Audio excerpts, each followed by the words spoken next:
weeks ago. So just, hold on, I gotta, okay. Okay, so, it's next week. Yeah, so, first to bingo, we'll get a neighborhood hat that you'll get next week. But yeah, feel free to jump up and ask folks and get a bingo. So we'll do this for until about 6:40. Okay. Well, today we have the Community Planning, Development, and Innovation group here with us. And with that, we'll go through the presentation, and then our activity will be after the break. But I will hand it over to Erin Peahan. Hello, my name's Erin Pahan. I'm the Director of Community Planning, Development, and Innovation. I'm going to try to talk as loud as I can. Sorry, I don't have a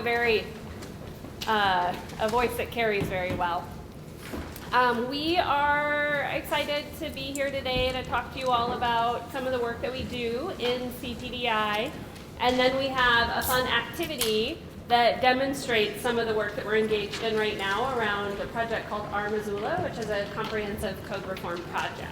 But before that, we're going to take about 30 to 40 minutes just to walk you through some of the services that we provide. And I've got some folks here from our department that have joined us. Walt Banziger is our Deputy Director of Development Services.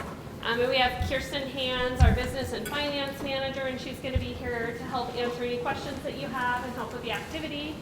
And then we have Emily Gluckin. She is a Senior Land Use Planner in our Community Planning team, and Ashley Brittner-Wells, our Community Engagement Specialist. So just to kind of center our presentation tonight around our mission, because this is what guides all the work that we do within our department. Our mission is to promote equitable growth and a resilient, sustainable community through the creation of innovative programs, policies, and planning, and the efficient and responsive application and the delivery of services. And we do that through two distinct divisions, which we'll get to in just a few minutes. These are just some of our leadership level staff. Some of these faces might be familiar to those of you in the community. We have a team that works on probably the greatest breadth of issues in any department across the city of Missoula. From some of those service-based things like issuing building permits and business licenses, all the way up to key policy initiatives like our houseless work and our climate action work. I know the slide is really small and you can't see the faces or the names, but I just wanted to show our org chart to kind of demonstrate how we promote and facilitate our mission within our different teams in our department. And so all the teams that you see on the screen that are kind of outlined in a teal blue on the left side of the screen, those teams are part of our Community Development Division. And our Community Development Division promotes our mission through the creation of innovative policies and programs. So those include things like our climate action team, our grants team, and our houseless work, which was previously referred to as our 10-year plan to end homelessness. The teams all the way to the left in kind of a gold color are the teams that Walter Banziger oversees, and that's our Development Services Division, and they work to fulfill that mission of promoting equitable development and a resilient, sustainable community through the built environment. And so that's all new development that happens across the community, from subdivisions and residential homes to the butterfly house and the types of commercial developments that we see all along our commercial corridors. That also includes our building team, which we'll talk a little bit more about as well. So with that, I'm going to invite Ashley Brittner-Wells up to talk to you a little bit about our community engagement philosophy and approach. Hi everybody, I'm Ashley Brittner-Wells. I use she, her pronouns. I'm the Community Engagement Specialist for Community Planning, Development, and Innovation. I see some familiar faces in the crowd, so it's good to see everybody. My position is relatively new. I've been here for about 2 years and really trying to create a more accessible, inclusive community engagement philosophy and approach in our department, with the hope that it will sort of spread out through the organization through some of the efforts that we've been doing. And so we really have a goal to build relationships and trust in the community through the events that we do, but then also just one-on-one meetings, really meeting folks where they're at, and attempting to bring information to the community that really is accessible and inclusive. We have a mission of promoting opportunities for residents to engage by doing just that, as well as connecting you all to the issues that matter to you. Our approach strives to base our work on collaborative education, sharing experiences, and building awareness of key issues. So education, it's a two-way street. We always want to be learning as much from you as you are learning from us. So hopefully it's more of a conversation than it is just speaking at you. These are just some photos from recent events that we've held over the last couple of years, from really small, stakeholder table talks with a partnership that we have with an organization called Common Good, city chats in the park, and then a workshop that we did last week for the Missoula project that you get to do tonight. Our process is really iterative, and so we always try to look at what type of engagement a project requires, who should be involved, how we will engage and measure success, and then also what can be better next time. So we're constantly iterating and improving. We have a handful of guiding principles that we believe community engagement is centered around: genuine, equitable, inclusive, innovative, intentional, informed and transparent, iterative and evolving, and user-friendly. So again, I really just do one-on-one meetings with residents like yourselves, meetings with organizations, and right now really robust engagement for the Missoula project, again, including the activity that we're all going to do together tonight. I also just wanted to elevate a couple of places that you can find information about what's going on at the city. So Engage Missoula is a central hub for any projects that are happening that require community input. Really, all of our projects require community input, but this is where you can go find, actual surveys and map activities, ideas, and future meeting dates, things like that.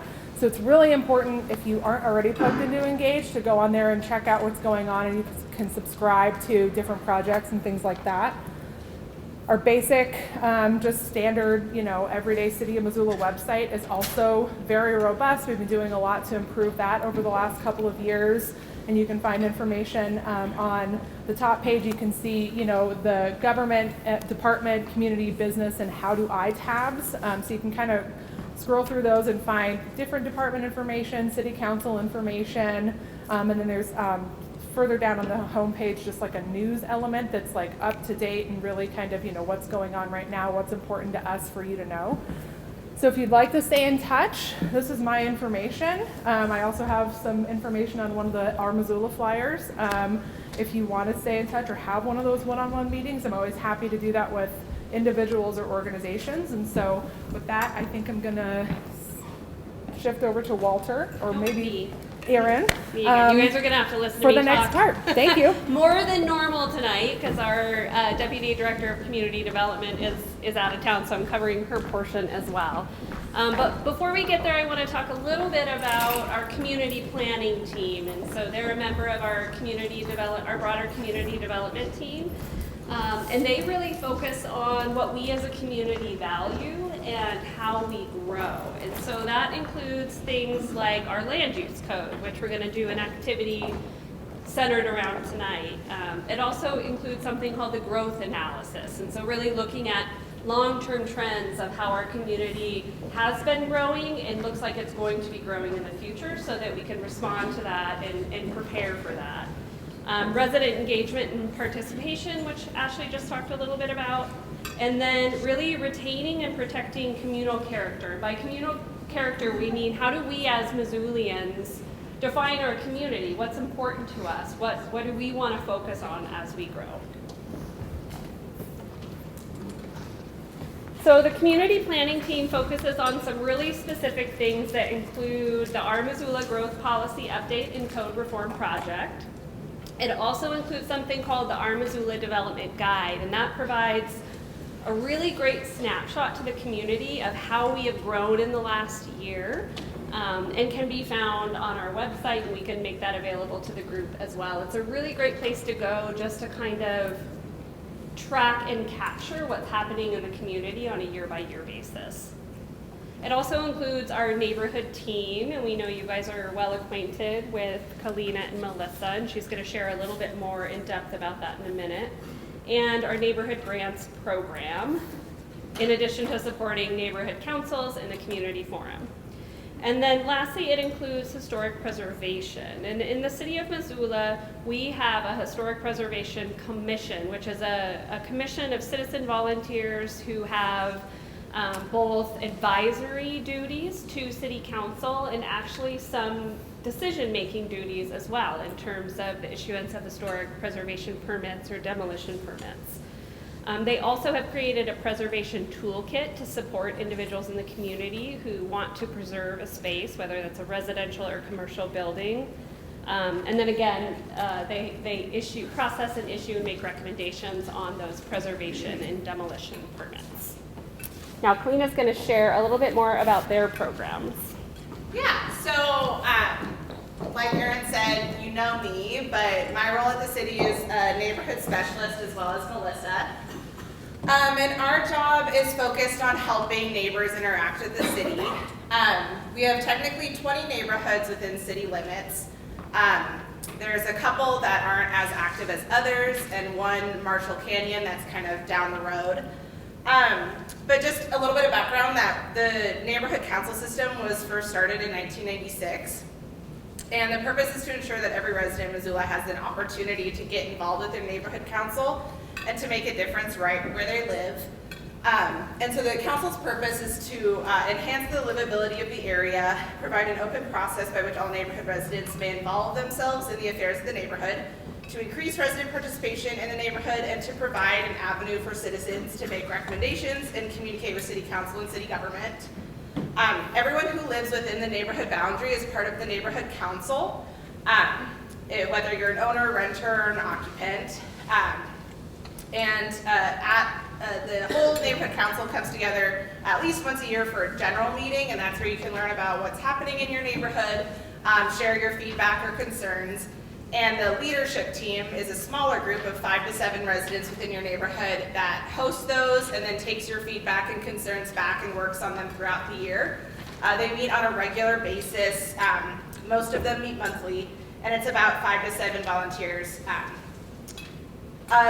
Besides the neighborhood council structure, we also have a few programs that the leadership teams work on, and that's the neighborhood grant program, like Erin mentioned. The city council allocates $20,000 to us every year so that we can support resident-initiated projects. These projects can be up to $6,000 and they must enhance the quality of life and have lasting benefits for our residents. We also have, if y'all know the traffic circles, either the permanent ones or the quick builds, we have a program where you can adopt a traffic circle and maintain it, beautify it, and we have some grant funds available for doing that. We also do a neighborhood cleanup every year, and we have one coming up on April 27th. And we work with Parks and Rec, Garden City Compost, and Republic Services to host a large cleanup that is also served as a community gathering as well. And then we also host candidate forums for City Council and the Mayor, and the Local Government Academy. And then the last thing to mention is the Community Forum is a monthly meeting that we have on the 4th Thursday of every month in City Council chambers. And this is, it's comprised of one representative from each neighborhood.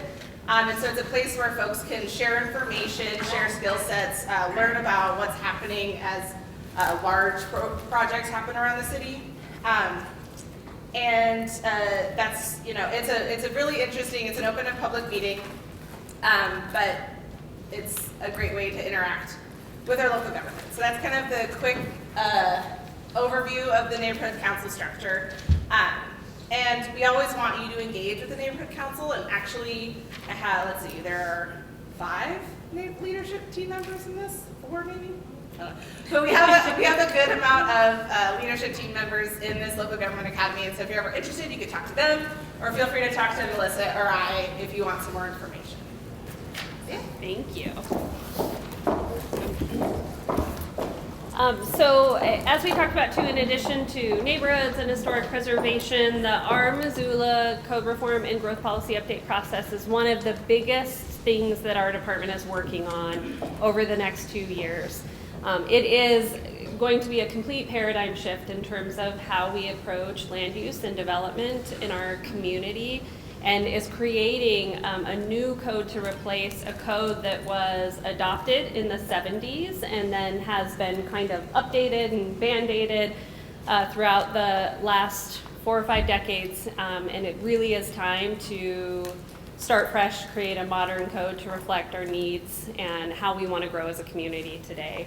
On the screen, you see kind of 10 key values or goals that we want to achieve throughout this process.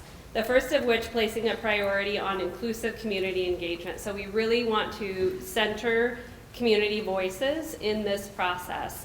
And within that, we want to go even deeper and center the voices of people who historically have not been involved in policy creation at the City of Missoula, either because we have not asked or because they have not been able to engage in a meaningful way because there are too many barriers in place, whether it's childcare or transportation or access to technology. We want to really dig deep and figure out how we can remove those barriers, and that's a lot of the work that Ashley Brittner-Wells does for us. The second goal is working to address the city's current challenge by consolidating and prioritizing the current growth policy. And so really looking at, again, as mandated by state law and then through the voices of our community, how do we kind of set our roadmap through our policy to guide how we should be making these decisions on a day-to-day basis. The third is developing a unified development code that modernizes our regulations. Today, if you're going to build in the City of Missoula, there are more than a handful, maybe even 2 different codes that we call titles. Title 20 is our zoning code. Title 12 is our engineering code. Title 15 is our building code. Title 10 is our parks code. Developers today have to navigate all of those codes to try to get their questions answered and understand what is expected of them. And then even to kind of further conflate that, oftentimes those codes conflict with one another. One will say one thing and another will say another thing. And so they're having to wade through those conflicts as well. The fourth goal that we want to address is really being able to apply the regulatory revisions and updates that address growth policy elements, including equity, health, sustainability, climate action, and access to affordable housing. Those are some of the most important things to the residents of our city, and we hear this time and time again. So our regulations and our policies need to reflect that. Our fifth goal is to create incentives for inclusive and environmentally friendly development. So making sure that we're going beyond the standards of ADA, that we're looking at our goals around climate mitigation and climate action and how to build sustainably. Our sixth goal is to update the current regulations to reduce impediments for development, really focusing on incremental, well-conceived, innovative, and responsive approaches to neighborhood and community revitalization. And that's where that neighborhood voice is so important. The seventh is to encourage innovative development that's responsive and adapting to all of the evolving needs of our community. There are a lot of really progressive, innovative things happening nationwide, and we need to figure out what fits for us here in Missoula. Next, working to create accessible, walkable, vibrant streets and neighborhoods. We've done the activity that we're going to do with you tonight. We've done 3 or 4 times already, and prior to that, we hosted broad conversations across the community on our values, and these are the things we heard time and time again at every single conversation.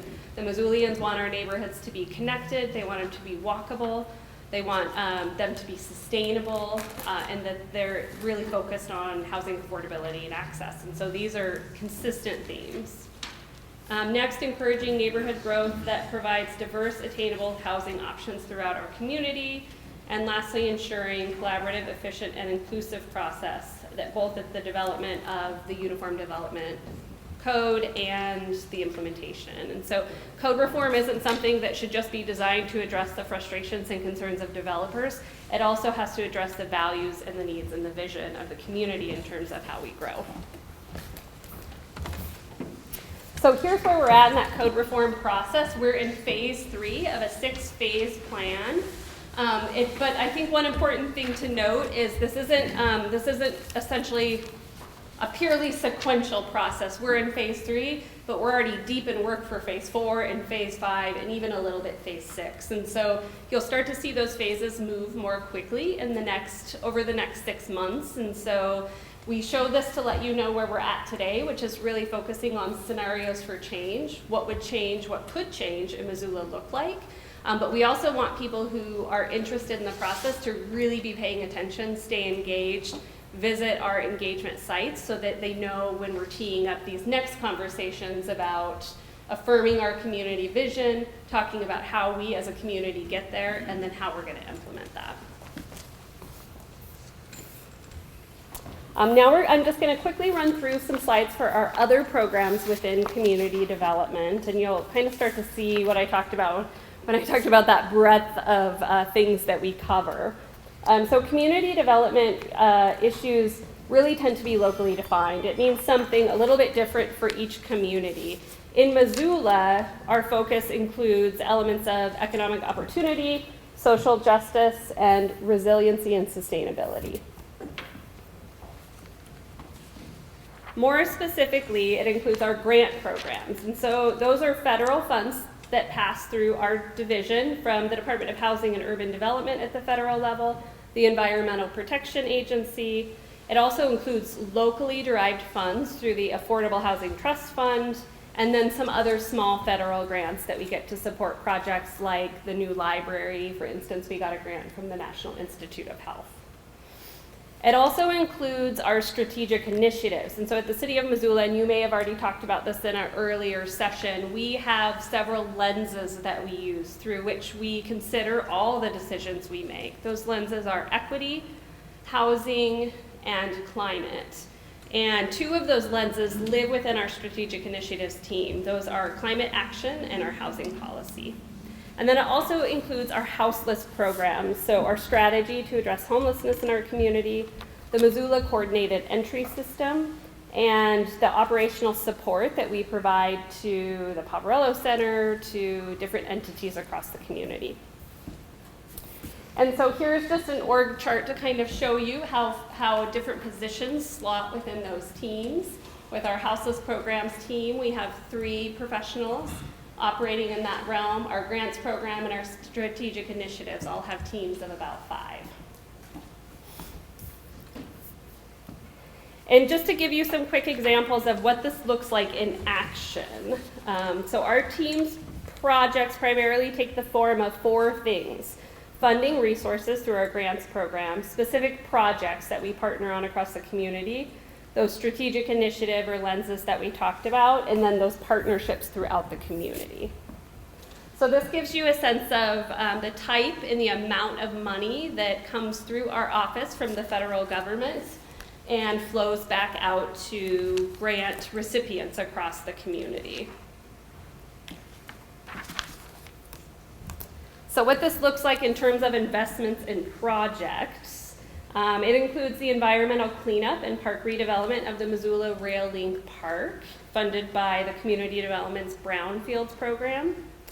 It also includes the construction of income-restricted West Side Palace row houses with support from funding from the Department of Housing and Urban Development.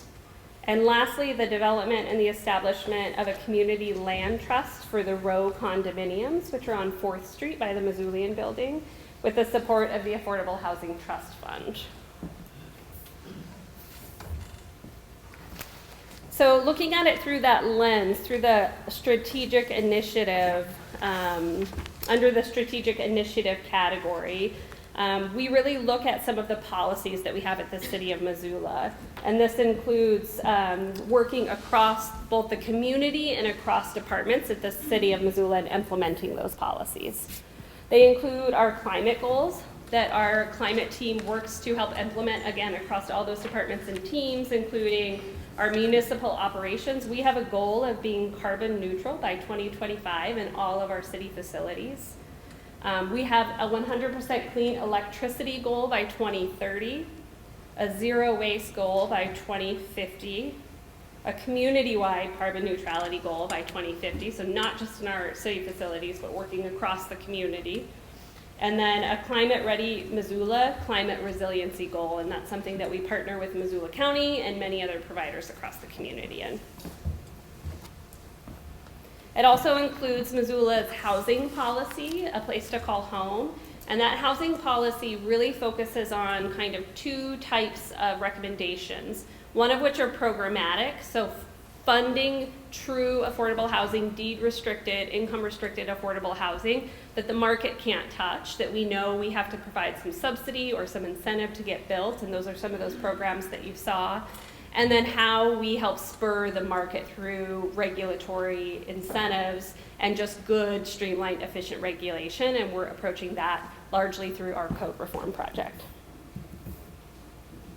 And then what this looks like in partnerships through our houseless initiatives, one of those being the Missoula Coordinated Entry System.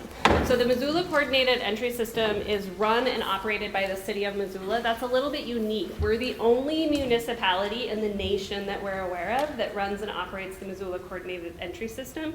It's typically run and operated by nonprofit service providers in that realm. But our service providers are really capacity constrained, and so they ask the city, can you step up and serve in this role? What the coordinated entry system does is it identifies and trains staff at front door organizations across the community where anybody experiencing a housing crisis can walk in, meet with a case manager in real time, get entered into this system, which is called the Homeless Management Information System, and be paired with the housing resource that is available and best meets their needs. And so this allows us to both have real-time data on who's experiencing homelessness in our community and to streamline the approach to get them connected to housing as soon as possible.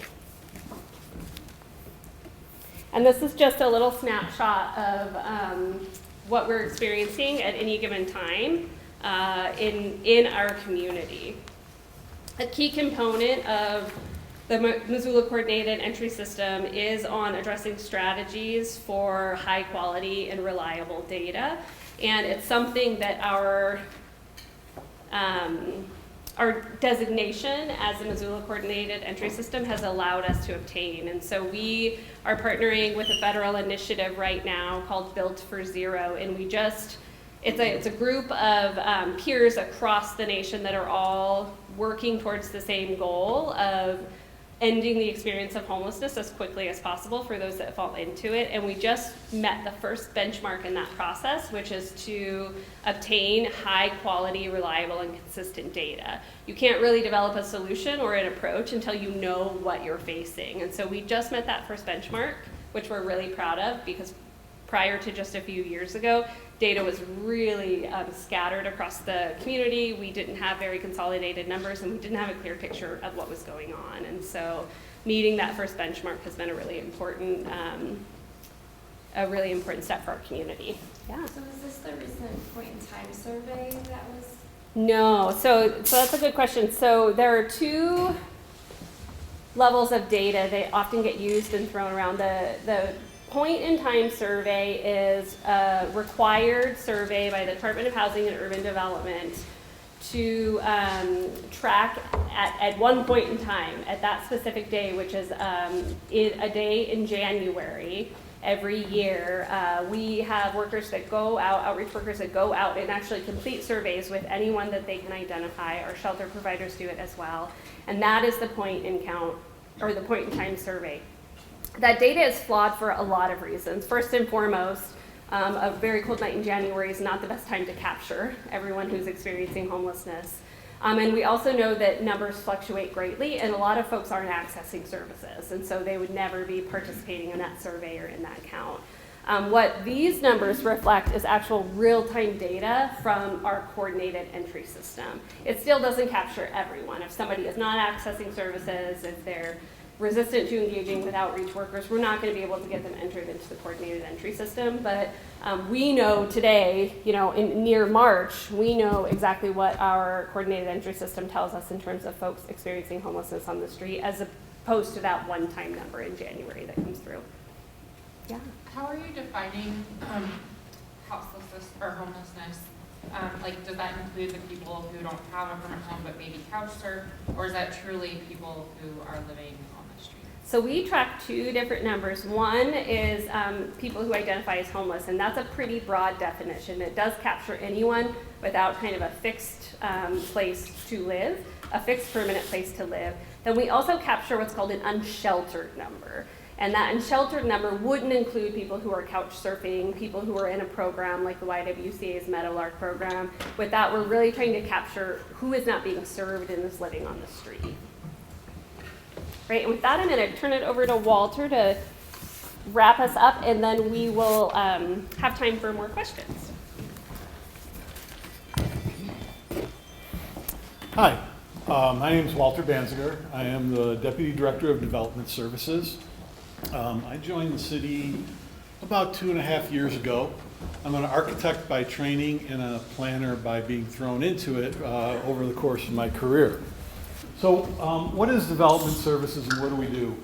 Essentially planning and land use, which is overseeing growth policy and zoning, building, which is overseeing building construction, permitting and business licensing, which oversees permitting for building and land use development, as well as any business license that is applied for within the city limits.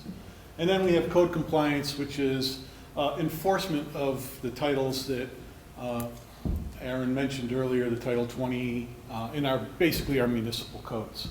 So you can think of development services as basically all the ideas that these guys talked about and the visions and the missions. We're kind of the implementators and the guides that actually start walking an actual developer or an applicant or a community member through to get a vision to a turnkey. So going in, again in a little bit more depth, building, there's 3 components to that, which is plan review, building inspection, and then our Acela permitting system. If any of you have ever applied for a permit and you've gone to the citizen portal, this is the group that administers that, takes care of that, and makes sure it is working and correctly, and then they also help you get into the system and apply for your permits. Everything that we're trying to do, some stuff is still paper. We are trying to convert everything to digital so that it is better tracked, and then you can also follow it as it's going through the process. One thing I'll note here about our Acela permitting system is that we're also looking to upgrade it in the very near future with a new feature that will make it more intuitive and a little bit more user-friendly to the community. Current planning and zoning. This is the private development projects. So if a developer is taking a piece of property and they want to develop it, our folks in planning and zoning look at that. And then they also look at Board of Appeal projects or board approval projects. So things that need to go to either land use planning or to a Board of Adjustment or to City Council. This is the group that leads that through. They're also in charge of zoning compliance. So you are probably familiar, like your neighborhood is zoned residential or you know commercial zones or industrial zones. They oversee that. They help guide people who need to change that or help guide their project to appropriately fit those zones.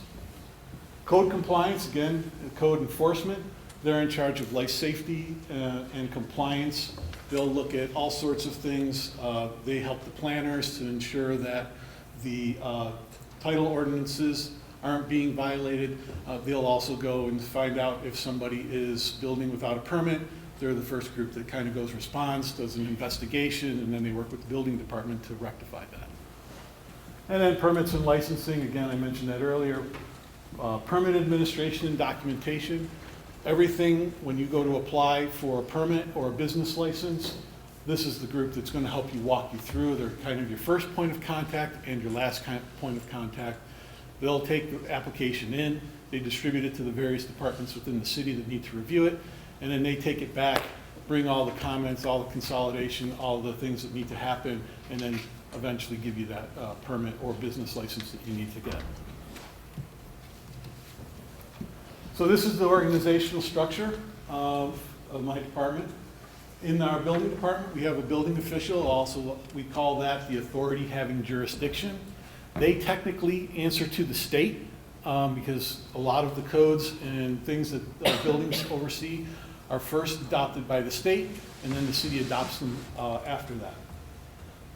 Within that group, we have 2 plan reviewers. They're the first people who see the project come in. They look at the drawings, they make sure it meets all the building codes, plumbing codes, all that sort of stuff. They'll mark it up, give it back to the architect, engineer, or owner, and say, here are the things that need to be corrected, or you're good to go. Everything you've drawn here meets all the codes. And then we have the inspectors. We have 5 of those. We have 2 general inspectors. They look at general construction, basically your structural things, your roofs and things like that. And then we have a plumbing inspector, we have a mechanical inspector, and we also have an electrical inspector. All 5 of those inspectors do have certifications that cross their expertise so that they can back each other up. And so that if you are calling for, say, 2 types of inspections at your site, you need a general inspection as well as an electrical, usually that inspector can come out and do both of them for you. Within current planning zoning, we have the zoning manager who oversees that division. We have 2 supervisors under that person. And then within that group, we also have 8 planners that are answering to the supervisors. Code compliance, we have the code compliance manager. We have currently 2 code compliance officers. We typically have 3. We had a vacancy just recently, and we're in a process of searching to replace that person. And then permit, business, and licensing. That group is made up of 6 folks, including the license manager, and then 5 permit coordinators. Similar to like the building operation, some of them have specialties, some of them will do business licenses, some of them focus on engineering type permits or construction type permits, but then they also cross-train so they can all back each other up. So going into even more depth, let's talk about current planning and zoning. Title 20 is our zoning, basically our zoning ordinance. This is what can you build on your piece of property?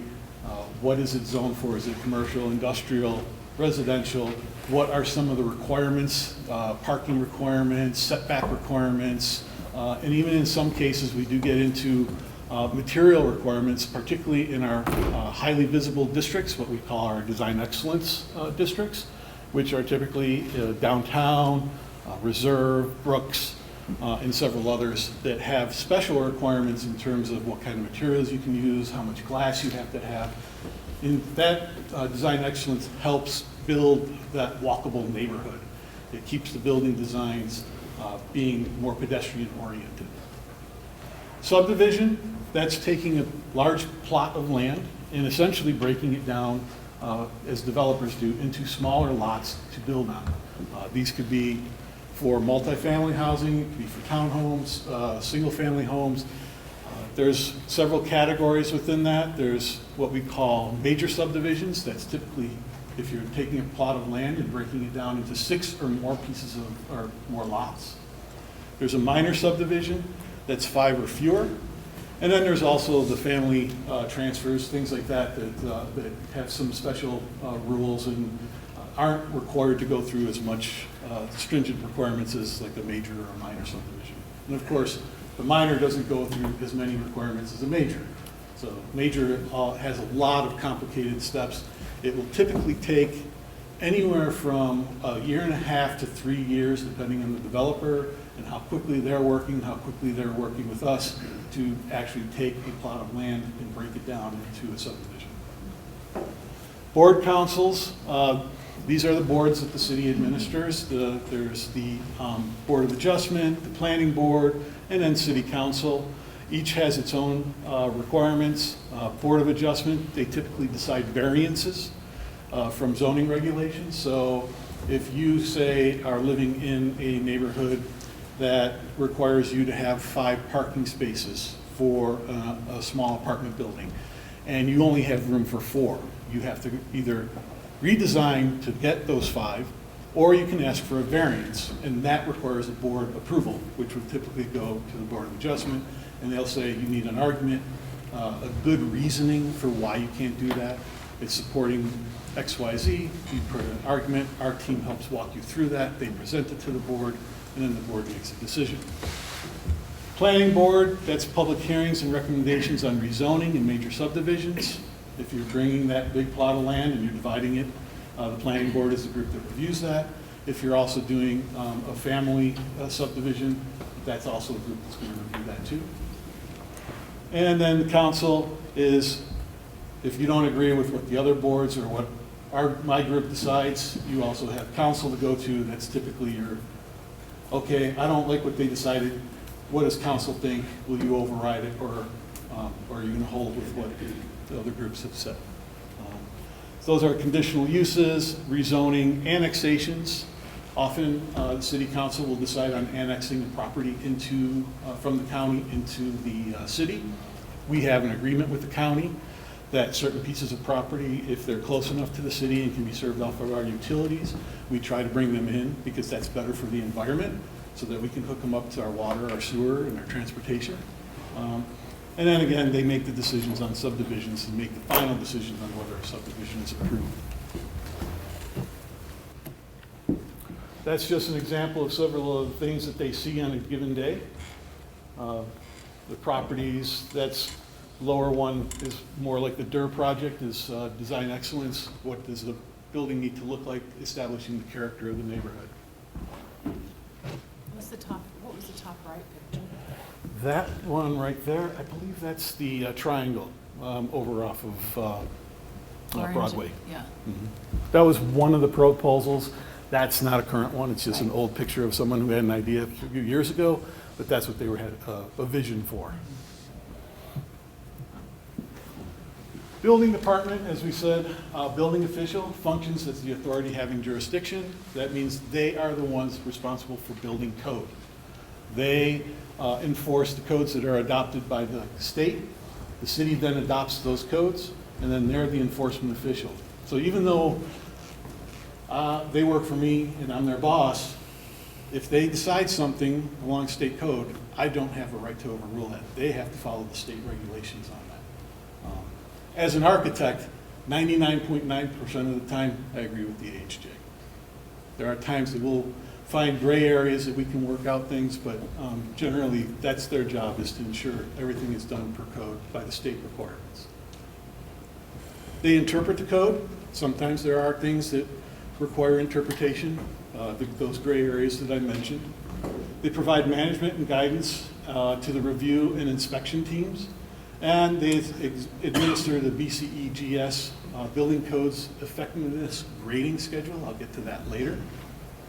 The plan reviewers review building plans for compliance with the building codes for new constructions and remodels, residential, commercial, industrial. Again, applying the state adopted codes, marking up the drawings, giving direction to the developers, architects, and engineers as they submit them. Often in the beginning, even before they're officially submitted, sometimes sitting with them and helping them walk through complex code issues, such as fire prevention, smoke issues with elevators. If you're building an atrium, those can get complicated, so they sometimes will sit down with the plan reviewers and work out details before they officially submit it so that they're getting it right the first time. They review the public permits and submit plans through the citizens portal, and then online permitting system with digital plan review. Again, everything is digitized. The inspectors do all the field inspections. Once your permit is issued, one of those field inspectors will come out at certain intervals of your project. They're all itemized on our website to say, when you do your foundation, when you do your framing, when you do your insulation, when you do your mechanical, when you do your electrical. And some of those require multiple visits at different phases of each one of those. But they'll come out and inspect it, make sure everything is done to the way the drawings are done and to code. And then they'll work with the contractor if something needs to be corrected. We have a public system to call for these. We can use text, phone call, or through the citizens portal online to call for inspections. The inspections typically happen the next day. So if you call before 3 o'clock on one day, typically it's scheduled the next day. Building safety and compliance inspections, they work with code enforcement folks as well. If something is determined to be a violation, someone files a citizen complaint that they think their neighbor is doing something wrong, code compliance finds that there might be something wrong there, the inspectors work with that code compliance officer to help rectify that situation. In a given year, about 8,950 inspections are performed by those 5 folks. 97 of them are performed on the next day. Some are performed on the same day if the call comes in early enough. Are there a lot of neighbors that are calling to complain about their neighbors? Not often. We do get them, but I wouldn't say that there's a lot, Yeah. you know. So, Yeah, because you just have to know what the code is to be concerned that someone was breaking it as far as connecting. yeah, and more times than not, the calls often are somebody doesn't like what's being done next door, and then they'll call more often and say, you know, they're doing this, they're doing that, and then we'll go out and check it, and we're like, you know, yeah, you're right, or no, sorry, you know, the person has the right to build that, it's within the building code, it's within the zoning code, and they have the right to do that. And often we'll also hear like, well, they didn't ask, you know, how come I didn't know about this before? If you're building something that meets zoning code and building code, there's no requirement to go to city council or public forums or public hearings to get that reviewed. So you have that property, it's your right to build on it as long as you're building within those codes.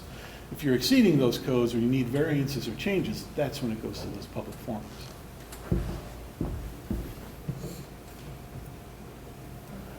These are the adopted state building codes that are also subsequently adopted by the City of Missoula. The International Building Code, we have an International Residential Code. The residential code typically is for anything of 3, what we'll call units. So if you have, say, a duplex, that's 2 units. A single-family house is 1 unit. So 3 units or less falls under residential code. Everything above 3 units falls under the commercial code. There's the energy code. There's the existing building code, which gives you a little bit of leeway if you have an old historic building and you need to do something that can't comply directly with the IBC. The IEBC will give you some variations that if you do this, then you can get away with that. A lot of times it means putting in a sprinkler system and a fire alarm system, which gives you a lot of leeway. Everything you see here is almost entirely life safety based. To keep the building safe, keep the occupants safe, keep the firemen safe, and the first responders safe if something happens in that building and they have to get in it. Fuel and gas codes, mechanical code, electrical code, plumbing code, accessibility, and that's another important one, enforcing accessibility. That's your handicap ramps, your handicap bathrooms, elevators, etc. And then NFPA, which is the electrical code. I mentioned this one earlier, the building code's effectiveness grading schedule. One of the important things about having a group like ours that enforces the building codes and following the state model is it affects your insurance. The better we are at doing that, the lower the insurance rate is for our area. And that's basically what we do. So it's an ISO program to rate the our department on how effectively we're applying the codes. The grade is used as a multiplier on everybody's homeowner insurance. It's blanket across the entire district. Municipalities with well-enforced, up-to-date codes demonstrate better loss experience, which can reflect in lower insurance rates. Grade of 1 to 10, 1 being exemplary, is the grading schedule, and currently we're at a 4. That is last year's. I don't know where we are now. We're always working to get that lower. What's the ISO stand for? I'm sorry? What does the ISO stand for again? You would ask that. I don't remember it, and I should, because I remember it's... International Standard Organization. That's right. Okay. Yeah. And they do a lot more than just this one. There's like, Yeah. it's a business, it's basically business-based, and businesses can be as ISO rated and all that, but I couldn't remember what the acronym stands for. Kalina just gave us a 15-minute warning. Gotcha. So we have 15 minutes left to finish up and do Q&A. Okay. That's just an example of construction that the inspectors might see on a given day. Code compliance, I'll run real quick. Areas of service, investigating citizen complaints. We are citizen complaint driven. We do not go out looking for problems. We wait for people to call us. That's a mandate by the mayor, previous mayor, it was the interim mayor, current mayor. That's how we work. We do not want, the community prefers that, so that we are not technically policing the neighborhoods. If somebody calls to complain, we'll go look at it. Prevention and detection, investigation, enforcement of violations if they're reported and are found. Enforce related life safety issues, building standards, land use, public rights of way, public works, snow and has vegetation. That's a big one. If your neighbor isn't mowing their lawn and the grass gets over, I think, 20 inches in the summertime, that's considered a fire hazard. They'll go out and work with the owner to try to help them get it cut down and mowed. Same thing with snow. If sidewalks are supposed to be shoveled by the next day of a snowfall, that's to help kids get to school, that's to prevent people from slipping and falling. Again, if somebody complains, they'll go out and work with the person to try to get that issue resolved. All of the groups work with fire, police department, parks and rec, streets, attorneys, and engineering. Code enforcement works very closely with all of those, as do the building inspectors and the planners. That's just a couple of examples of hazardous vegetation and hazardous sidewalks. And then last, we have our permit and business licensing coordinators. Mentioned before, they are your point of contact for your permits and applications from day one, and they're your last point of contact when you get it issued to you. They do the intaking. They make sure that everything is required on the form that when you first submit it. They assess the fees. They then distribute it to all the departments that need to review it. When all those departments finish reviewing it, it comes back to them. They take all the comments, everything, and then put it out on the, put it back out to you, and then issue to you once the fees are paid. In a given year, 3,302 one-touch building permits. That means that's how many times they touched them, electrical, mechanical, plumbing permits. The numbers in parentheses are last year's numbers. So what you're seeing is a difference between last year and this year. Public work permits, those are typically excavating permits, paving, fencing, rights of way. That's how many we had this year, 5,057 compared to 2,839 last year.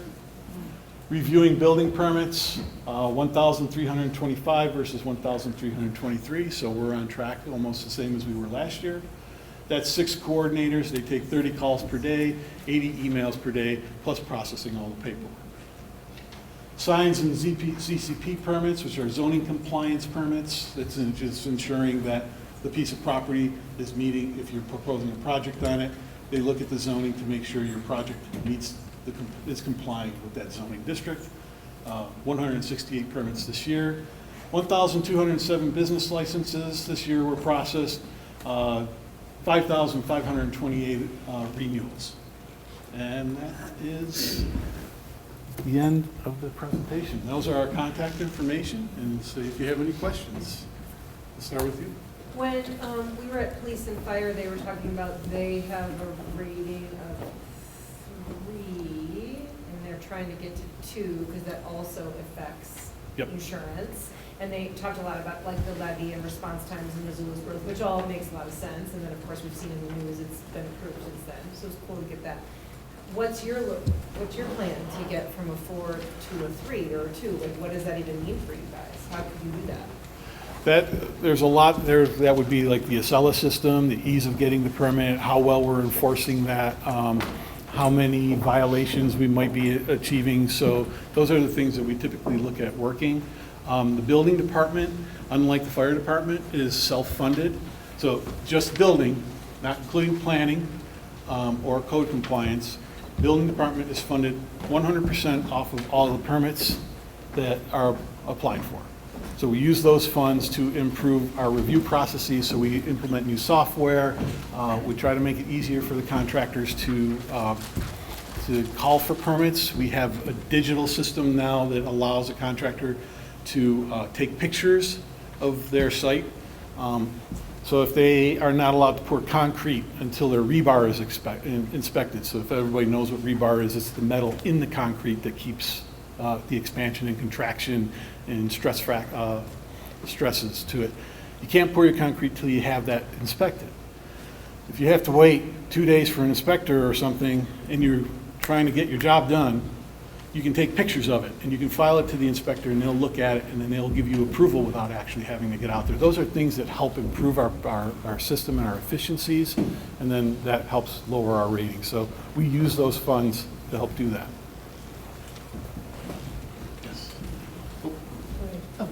I'm just thinking about material requirements and insurance. Are there special material requirements now for new builds in the wildland urban interfaces? There is an urban wildlife interface code, urban wildlife interface code. It's broken up into like zones, low hazard, medium hazard, high hazard. And then it does have requirements that vary by those zones of materials that you can use. Generally, once you start getting into that high zone, they try to encourage you to use flame-resistant Class A type materials, metal roofs, cement board sidings, concrete patios, things like that, to help do that. There's setback requirements for, trying the landscaping. So they want the trees and anything that burn to be about, I think it's 30, I want to say 30 feet. It might be 50. But there are, yes. That is not one that is adopted yet by the City of Missoula. And most, we do have some parcels still within the City of Missoula that fall into that urban wildfire interface, but most of those parcels are still in Missoula County, the vast majority of them. Yeah. Right now in Missoula, it'd be voluntary if you want to use it. You can use it. You're not prohibited from using it, of course, but it's not enforced right now by the city. You have, yes, you were next. So, yeah, just 2 quick questions. One, I was confused. Can anyone in the city limits build a garage on a lot line? Like if they have an existing home, they want to add on to it, can they build right on the lot line? It depends on the zoning district, and generally it's no. Okay. Generally, there is a setback for it. Okay. Yeah. Accessory buildings, I think some cases it's allowed to be 3 feet, in most cases it's 5. Okay. My other question was, is there anything in the city that, like if there's a nuisance house, like they're disassembling cars in the front yard, and so there's non-running vehicles and car parts everywhere? That's a good one. Charmel will enforce it if it's not on the private property. Yeah, there are some, so we do encourage folks to call or not to call, but to issue a complaint. The best way to look into that is to issue a complaint on our complaint system, which is an online portal, and then we investigate it. So sometimes if that's spewing into the right-of-way, that does infringe on the public's ability to use the right-of-way, so sidewalks, street, and then we can intervene. There have been instances where we've investigated situations like that and we find someone's running kind of an off-the-books auto body, or oil changing shop on their property, which is against the law. And so there are some things we can enforce, but what that complaint does is it allows us to go investigate. Okay. And to figure out if there is something Kind of there. a hoarding situation as well. No one lives in the house, they use it to store, it's probably a fire trap.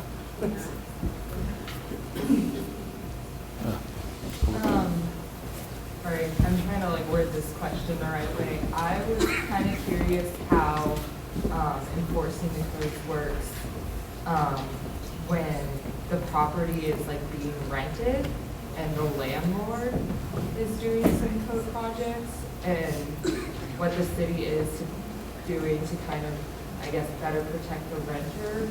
But sometimes I feel like those situations are illegal, but you can't really do anything because you live there and you have to lawyer up. Yeah. So, Well, a couple of things. I think that if you're a renter and your landlord is doing some work to the home that you're renting and you're unsure if that work has been permitted or is legal or meets code, We do encourage folks to reach out to us and to submit a complaint on our system. I think one really important thing that we try to make sure everybody understands too, and this might be a factor in terms of comfort, we cannot take anonymous complaints at the City of Missoula. Legally, we can't take an anonymous complaint. People have, because many of those complaints lead to enforcement activity, which sometimes leads to legal action, and in the state of Montana, you have the right to confront your accuser. And so we have to take names and addresses of folks issuing complaints. And so in that situation, it can maybe not feel comfortable. We do encourage folks to just call and ask about permitted activity at an address or a parcel, and that's public information. We can get that out. I think one thing that's also really challenging here is the state of Montana has very strong landlord protections through the Landlord Tenant Act, and the cities are actually prohibited. So in MCA, so Montana Code Annotated, there's a huge section that talks about powers denied to cities. And most powers involved in intervening in what the state defines as a contractual relationship between a tenant and a landlord, we have been denied powers to intervene in that. And so we have very limited ability to intervene. We can't inspect rentals that have been deemed unsafe without the property owner's permission. We can't intervene in any level in a landlord or in a tenant application process. So we can't create, a landlord registry of any kind. Some things that other cities do to try to address maybe some predatory renting or unsafe conditions. And so that's something that we constantly encourage folks to talk to their legislators about, or their legislators about, because really change has to happen on the state level for cities to be able to intervene in those So I have situations. a follow-up question that's like kind of a personal experience one too. So I'm assuming accessory dwelling units are kind of a part of this code? Mhm. Okay. So from my understanding and talking to like the ASUM lawyers, you can't build an accessory dwelling unit when you're renting out the house. You have to be living in that house, or That used to be the code, but that was recently changed. So our code, as it applies to accessory dwelling units, is that they had to be on a parcel that was owner occupied. So you had to live in the primary home, and then you could rent out the accessory dwelling unit. About 2 years ago, we changed that code. And so now both the primary home and the accessory dwelling unit can both be rented out.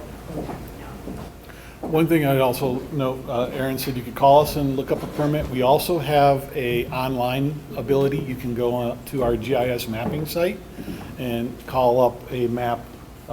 Missoula Permit Atlas is what it's called.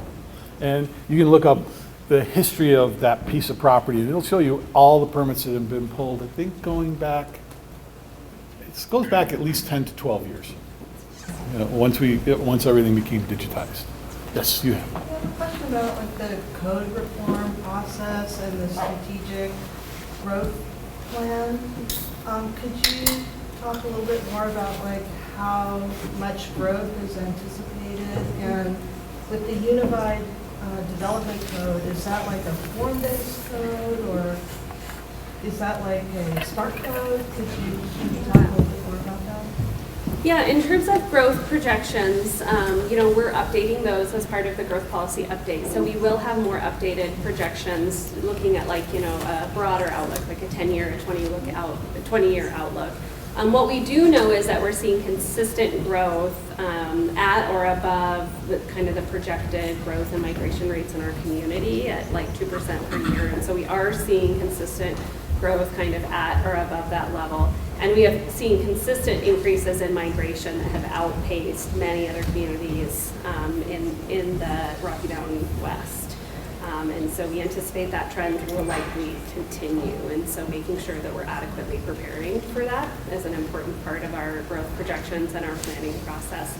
In terms of what our final Uniform Development Ordinance or code will look like, will it be a form-based code? Will it be a smart code? I think we're still trying to figure that out, because that's largely going to come from these conversations that we're having with the community. We do know, and what we have heard so far is that we believe our community wants us to focus more on form than on use, and that's some of what we're going to do in our activity today. And what that means is we want to focus more on what our neighborhoods feel like, what our neighborhoods look like, not necessarily what goes there. In terms of can it be, can it only be homes, but some of those homes will fit the character and some won't? Or can it be homes and small coffee shops or small bookstores or different things that serve our neighborhoods as well? So focusing again on the look and the feel and less on a home can go here but not a coffee shop or not a home business. And so we are hearing that pretty loud and clear from our community, but what that looks like I think is still to be determined based on all these conversations we still have to have. Yeah, I'm interested in the ISO rating of the city. We're at 4 now, and given the fact that most of the building codes, the force behind it is the insurance companies. They were behind writing them. I'm just interested in what does the city have, and what can the city do to reduce that number? And what sort of things does the city have, tools at its disposal to help lower that? Well, as I mentioned, it's implementing better programs and softwares and things like that that make the enforcement more accurate and improving. We're constantly doing that, upgrading our Acela system, the digital reviews. Those are a few of them. I probably need to talk with my AHJ because they're the ones who truly administer it and get more detail of that, because I don't have all that information with me today. But I do know it's an active, we do have a new HGA. She just came on board, was it June? Yeah, in June. And she is definitely implementing a lot of improvements across the board. And she's very active in working with the state, and then also with their team to implement improvements across the board. Do you happen to know if the insurance companies look at things like what we're doing here with this code reform? Is that important to them as far as that kind of score? That might affect it a little bit, but that's what we're doing with code reform is more planning and zoning, which isn't so much implemented, affected by the building code. Building code is national codes, and we adopt the national codes, and we're pretty good about adopting them right after the states do. The state is usually, so that impacts that ISO rating a little bit too, because the state is usually about a year to a year and a half behind the adoption of the national codes. So right now we are under the 2021 codes. Typically every two years those codes get updated and adjusted, and usually they're out for a year by the time, well, we're under 2021 right now, and it's 2024. And I believe there is a 2022 or 2023 version out, and the state has not adopted, so neither have we, and that will impact it.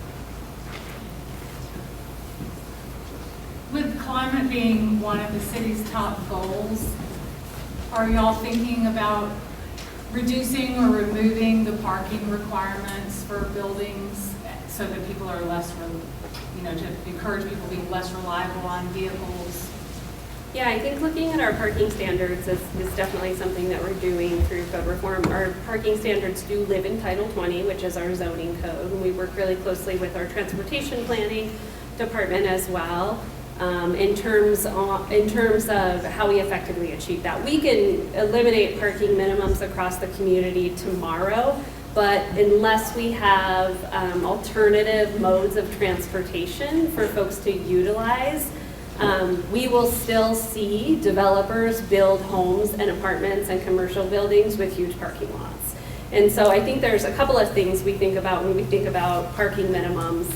Which is how many do we need to have, because just eliminating the minimum doesn't actually change the market. We often see developers, especially as multifamily development, which is rental apartments, they build way more parking than we require them to, because there's this perception or this truth that the market is demanding it. People won't rent an apartment from me if they can't park 1 or 2 cars here. And so we have to change that reality or that perception by providing different modes of transportation so people actually can go without a car in the community with ease and get to work and get to school and get their children to childcare. So that's something we're focusing on. Another conversation that the community has been having and bringing to us around this too is parking maximums.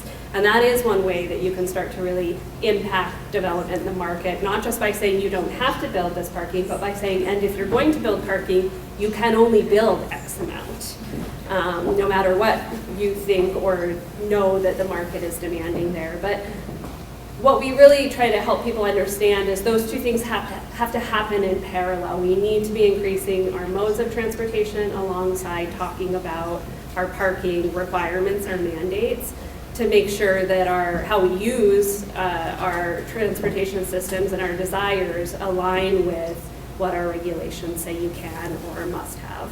Is it a blanket policy across the board, or is it different for like a big box store, a 6-unit building, or like you mentioned, like a neighborhood coffee shop or a neighborhood bookstore, small grocery store, where it would be like local use? Yeah. And maybe most of the people would be walking or wheeling over there. Yeah, today parking is dictated by use, so what you're going to do with the space, and zoning district where it's at. But a great example is the Central Business District. So all of downtown is in what's called the Central Business District, and there's 0 parking requirement, and there has not been for quite some time. But we still see a lot of parking downtown. So that is how it is today. How we move forward, I think we still are talking about as a community. Should we just eliminate mandates? Should we have one mandate? Should it be use specific or area specific? And so those are, in all communities do it very differently. And so we have to find out what's right for us. It's time for the break. Sorry, I've been instructed to interrupt the We'll finish your question because you had your hands up for a while. Okay, I just want to make sure because I just raised my hand. I was just curious about the carbon neutral goal by 2050 and like what's being discussed with code reform in regards to that. Yeah, so we are really looking at how we utilize our regulation to incentivize where we can and to mandate where we can steps to help move us towards carbon neutrality. And so that is something we're really looking to our consultants who have a lot of expertise in this area, looking to state law to figure out where can we mandate and where can we only incentivize for kind of voluntary compliance, and then looking at the tools that we have to incentivize. And so those are all things that we call like levers, right? Like what levers can we pull to try to achieve the type of sustainable development that's going to help us achieve carbon neutrality as a community. And what incentives can we bring to bear in that as well. And so that's a big part of the conversation that we'll be having around values when we get to the growth policy update conversation, which is in stage 4 of the, or kind of phase 4 of the project, which we'll be moving into next. Awesome. Okay, we're gonna head into the break. Thank you so much. And if just everyone wants to get back in their seats by 8 p.m. All right, so I'm gonna get started really quickly. We'll hand out all the information that's in the packets and everything. You're free to check out the maps, but we're gonna give just a quick overview, the agenda of kind of what this activity is. So we'll be doing an overview of the project and some information about diverse, affordable, abundant housing in Missoula before we get to the actual activity. If we have time, we have a tool called Mentimeter that can use a QR code to scan on your smartphone and enter the results of the concept that you came up with tonight. If you don't have a smartphone, any of us with a smartphone would be happy to help you enter your results. That's contingent on time though, because we are running a little short. So let's see what we can get to here. So we're going to do a quick overview of where we have been so far in this process for our Missoula. We've talked a lot about our community engagement approach and the project overall so far and where we've kind of been. But first I just wanted to ground you a little bit in the timeline once again about where we are at here in the project. So our Missoula, like Erin mentioned earlier, is about 2.5-year project. We began with our community launch in the fall of 2022 with a big community kickoff in December of 2022. And then over the next year, really laid a lot of foundational background groundwork with the community to be able to bring folks along using that community engagement philosophy I talked about, but also, all of the information about land use and this project specifically, like we've sort of already grounded you in tonight, is super important. It affects everyone in Missoula, and so it is fair and equitable when we can provide the information and a foundation for folks to be able to really engage in the project. That's what we've been doing in the define the problem stage, which brings us up to the scenarios for the future stage, which we're at today, and what we'll talk mostly about. The land use process has 6 key steps that sort of line up really well with the 6 phases of our timeline for this project. So there's visioning, which is really our future, our vision for future growth, which is our growth policy. Right now, that vision does not align with our development codes. We've talked a little bit about that and why that's a problem. It's creating a lot of inequities in our community. It's creating housing affordability issues, and it's just not able, the code is not able to carry out what we feel as a community is important. And so what we're trying to do, and this is a very standard and kind of normal land use process, is visioning, policy, our future land use map, zoning, our regulations, and then development. So really a six-step process that captures that visioning stage and then the tool to really carry out that community vision into development, which is what we actually see when we look out our window in our neighborhoods. So where we have been, like I said, why this project is important is right now our vision for community growth does not align with our tools to carry out the vision. So if you want to do something that, there were some questions about sustainability, affordability, there's a lot of different community priorities have changed since we last updated the growth policy in 2015. And so updating it now has a lot to do with some of the pressing issues that we're experiencing as a community around equity, sustainability, and affordability, but also the fact that our code can't carry out that vision. The community launch that we did in winter 2022 was in partnership with Common Good Missoula, their community organizing collective that really reaches into the community in a broad way to folks that might not typically engage in processes like this. And so in addition to us developing our own community engagement philosophy around, that collaborative education piece, the partnership piece, really trying to be accessible and inclusive, we also partnered with Common Good to try and reach folks that we might not typically reach in our own processes. The launch had 250 people at it. It was a really amazing event that really captured, personal stories from folks about why this project is important. Some of the experiences that folks are experiencing, everyday folks, our neighbors and community members around, housing affordability, access to housing and things like that. We've been defining the problem since during spring and fall of 2023, where we really talked a lot about equity in land use. We started in winter of 2023, a lot of conversations around community values that will feed into our growth policy update. And that brings us to where we are tonight with one of our housing and neighborhoods workshops. The workshops we've been hosting over the last couple of weeks are called Expanding Housing Options in Neighborhoods. And it's really about exploring, again, how we can address our housing, equity, sustainability issues in the community while also keeping Missoula what we love about Missoula. So the way that our neighborhoods look and feel while also addressing some of these housing issues. Those workshops will help us create scenarios, and this workshop tonight, that represent community values on these issues. Those scenarios represent a few different options for updating the growth policy and future land use map. It's important that we have conversations about all of the options that are on the table because there might be some trade-offs. I know Aaron talked a little bit about some of the levers that we might have to pull. So conflicting community priorities for achieving some of our goals. For example, allowing more housing types may mean more people parking on the street, more activity in your neighborhood, and other elements about how your neighborhood looks and feels. The scenarios developed from the conversations we have in these workshops will be what we discuss with the community during our scenario choosing workshops. The scenario choosing workshops will inform which scenario is supported most broadly in the community, and that preferred scenario will then be refined into a draft growth policy. This step is really all about affirming our community vision. And once we have a draft growth policy, we can begin making sure the code will help to make our community vision a reality. So back to that, trying to align our vision for growth with the tool to carry it out. Code is where we will consider things like parking, transportation options, building form design standards, etc. And today is just a part of that conversation by focusing on the menu of housing options that can be allowed.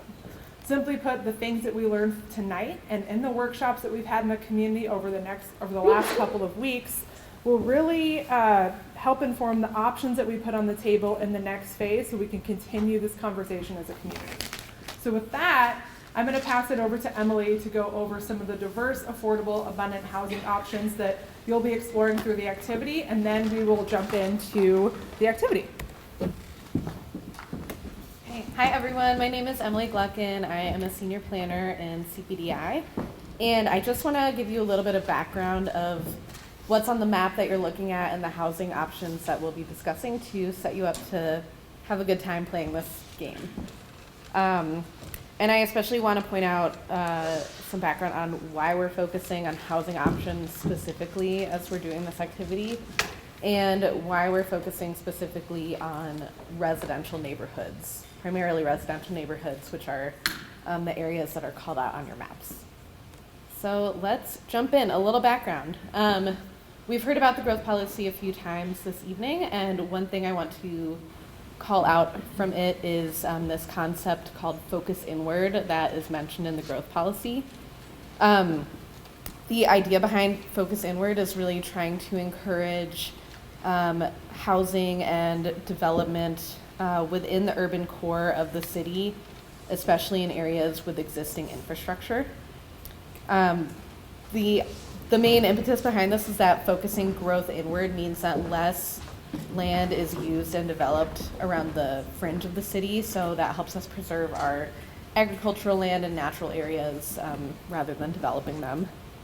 And this concept is captured in our future land use map that assigns land use designations to all areas of the city. However, our zoning map and our zoning code conflict with this goal. So while the growth policy calls for this focusing of development and especially of housing in the city, our zoning limits the amount and kinds of housing that can be built in a lot of places throughout our city. And this is in part due to a misalignment between what's on the future land use map and what our zoning code allows. And this is really important to call out because as of right now, 2/3 of the city's residential areas only allow either a single house or a duplex to be built, while only 1/3 of Missoulians can afford that type of housing. And we can see this impact of these zoning restrictions in our rental market. Because enough homes cannot be built to keep up with the demand, the city has fewer homes available to rent. And with more families competing with fewer places to live in, that's when we're seeing our rents increasing. And we're also seeing this impact of this housing shortage on home sale prices too. The median price of a home has climbed 159% since 2021, but the median income has only grown about 59%. So this means that people have to spend more on a home, but don't have more income to spend on a home. And I just want to point out now that the affordable housing crisis that we're facing is complicated and multifaceted. And while zoning and policy alone cannot dictate or shift housing market prices, it can remove barriers to developing housing that is more affordable and more accessible to more people. And a quick note about housing in commercial areas. Housing is not only built in residential areas in our city. We see it built in commercial corridors, downtown, midtown, and other kind of commercial areas of the city. And housing in these areas is usually in the form of an apartment or condos in larger buildings. And these are a really important piece of our housing puzzle. And fortunately, our zoning code already supports this kind of development in these commercial areas. So for that reason, that's why we're focusing our workshop today on what's called missing middle housing types. I'll talk more about that in a few slides, which are really housing types that are not allowed or built in a lot of places in the city. So what is missing middle housing? The key idea behind it is that there is a missing middle of housing options that fall on a spectrum between a single family home and a medium-sized apartment building. And another idea is that adding more housing options to the city do not only need to mean adding 4 to 6 story apartment buildings. These housing types can blend in with neighborhoods of mostly single family homes due to the way they're built and the form and kind of the size and shape and massing that they take up. And they also tend to be more affordable and usually include smaller units than just a single family home on a lot would. Can I ask you a quick question? Sure. On 3rd Street, just west of the Good Food Store, or on Higgins, where that, a few blocks north of South Avenue, where that theater collapsed, and then also in the Franklin neighborhood, a few blocks from Franklin School, there have been multiple of these tall, thin, 3-story, like row house. Mm-hmm. Like, obviously that's missing middle, I would guess, but like nowhere in there does it say row houses. Do you just consider that to be kind of like, instead of 4-plex stacked, it's 4-plex side by side type of thing? Or? Yeah, so it would be called a row house, and I actually have some slides on that. Oh, okay, That's a sorry. good question. I was like, where are those? 'Cause Yeah. those are cute, and I like them. Yeah, more on that in a few slides. Sneak peek. So yeah, we'll get into that right now. The main reason why we want to do this activity with this group tonight is to learn what your ideal housing and neighborhoods approach is. So on the map in front of you on the table, it shows some highlighted sub-districts that are divided into 3 different categories: urban, suburban, or rural. And these are based on the existing patterns of development in each area. So we group together areas that share these similar characteristics. The urban context is the dark blue on your map, and the districts are shown with a U in front of a number on the legend. And these mostly include older neighborhoods that are closer to downtown. In our urban areas, we will see small compact grids, smaller blocks, and kind of more rectangular patterns. Tree-lined streets with boulevard sidewalks usually, smaller lots, as I mentioned, and smaller houses. And in these areas, we'll usually see alleys with driveway or garage access off of an alley rather than from the street. And then the suburban context, this is in green on your map, and these are with an S and a number in front of them. And these include neighborhoods that are a little bit further out from downtown. And in our suburban areas, that's when we will see curvier roads, less connected streets, more cul-de-sacs. In these areas, driveways and garages are usually accessed off the street, and we don't see as many alleys as we do in urban areas. And curbside sidewalks or no sidewalks at all are typically seen there, as well as wider houses and larger lots. And then finally, the rural context, that's the orange on your map. And these are some of the neighborhoods highlighted in this exercise that are furthest away from downtown.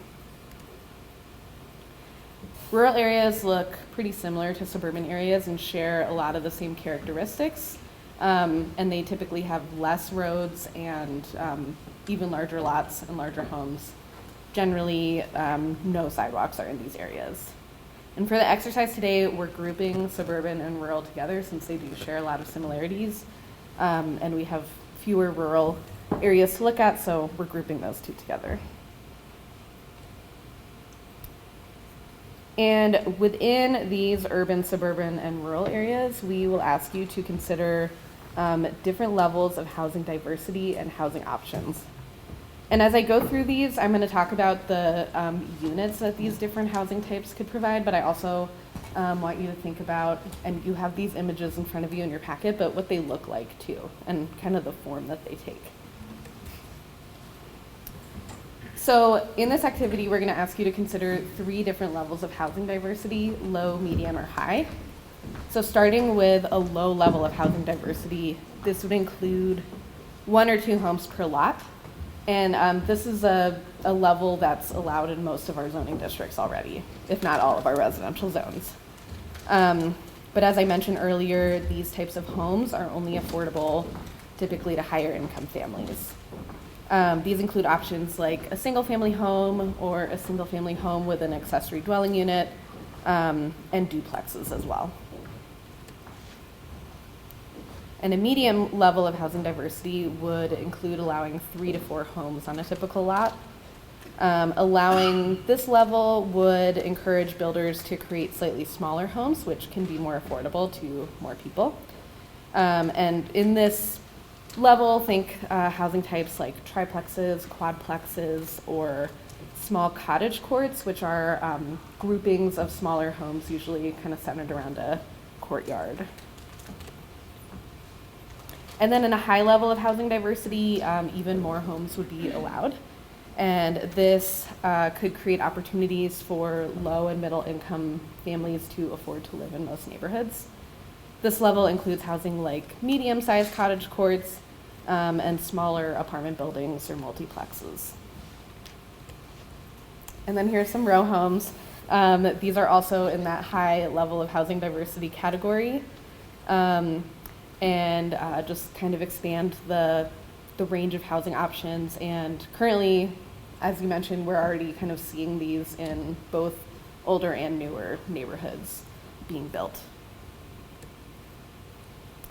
So what does it look like on a big scale? So this is kind of our typical urban area. We have our small lots, rectangular grid, alleys and driveways off of the alley. If we add that low level of housing diversity, this is what it would look like, adding things like duplexes and ADUs. Here's our medium level of housing diversity example with 3 to 4 unit developments, triplexes, quadplexes, those small cottage courts. And then a high housing diversity, so this is adding in those multiplexes and larger cottage courts. And then just for another example, here's a suburban area. We have our curvy roads, wider houses, larger lots. Here is our low housing diversity example. Again, we're seeing that addition of ADUs and duplexes. And then medium housing diversity with triplexes, quadplexes, and those smaller cottage developments. And then our high level of housing diversity. And again, the rural and suburban contexts are pretty similar, so this example can work for the rural context too. So with that, I'm going to pass it back to Ashley, and we are going to get started on our activity. All right. So the purpose of this activity is for you to understand and evaluate where more housing options should be allowed in existing neighborhoods to enhance affordability and equity and sustainability. There's a score sheet, there's a stack of packets that your facilitator or note taker can start handing out, please, but they're paper clipped together. There's a scoring sheet where you will score for low, medium, or high housing diversity in each of the sub areas. There's also a little grid that shows what that means and what types of housing diversity options are available for each of those scores. And really, you know, as we mentioned, this will help us shape the growth policy scenarios and eventual code reform proposals that will be put on the table for future community discussions. So no pressure, but you get to be a city planner for 25 minutes here. It's kind of exciting.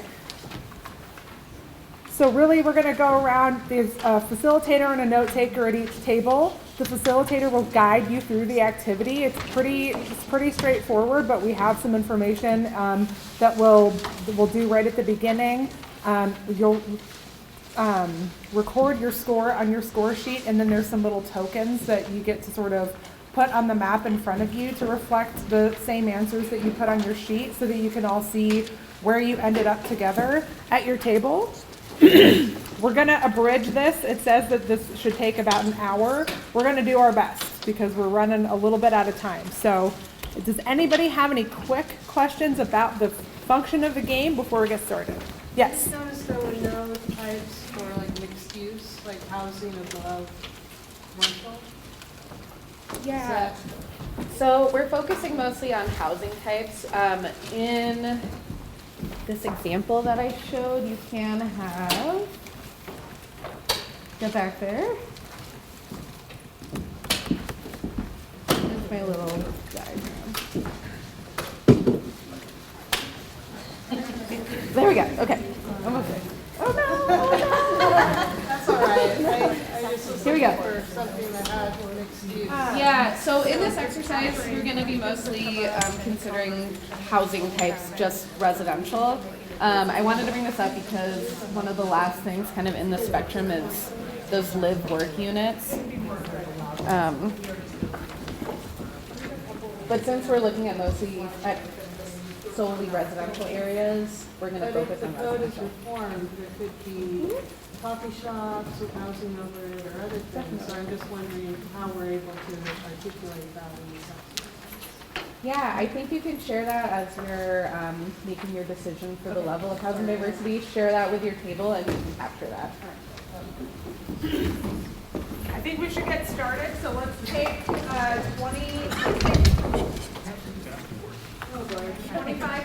25-30 minutes for the activity, and then we'll attempt to do the Mentimeter at the end to see where we all ended up, okay?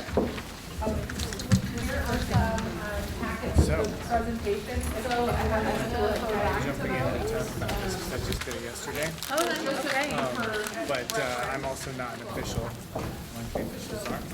So I think the way that we did it was we kind of looked through the materials that we had, including these, and then we started with the urban sections and kind of like chose to, and this is a conversation as well, like you have these tokens and adding a token to an area.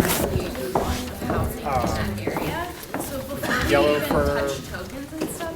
We'll do it on the score sheet. That'll make it so much easier. she's explaining it to their table differently than I am. So, yeah, by the end of the activity, you should decide which level of housing versus. But the idea is to decide for each of the neighborhood sections whether like what fits best is a low, medium, or high housing diversities, and then record them on your sheet and or toss a token in there.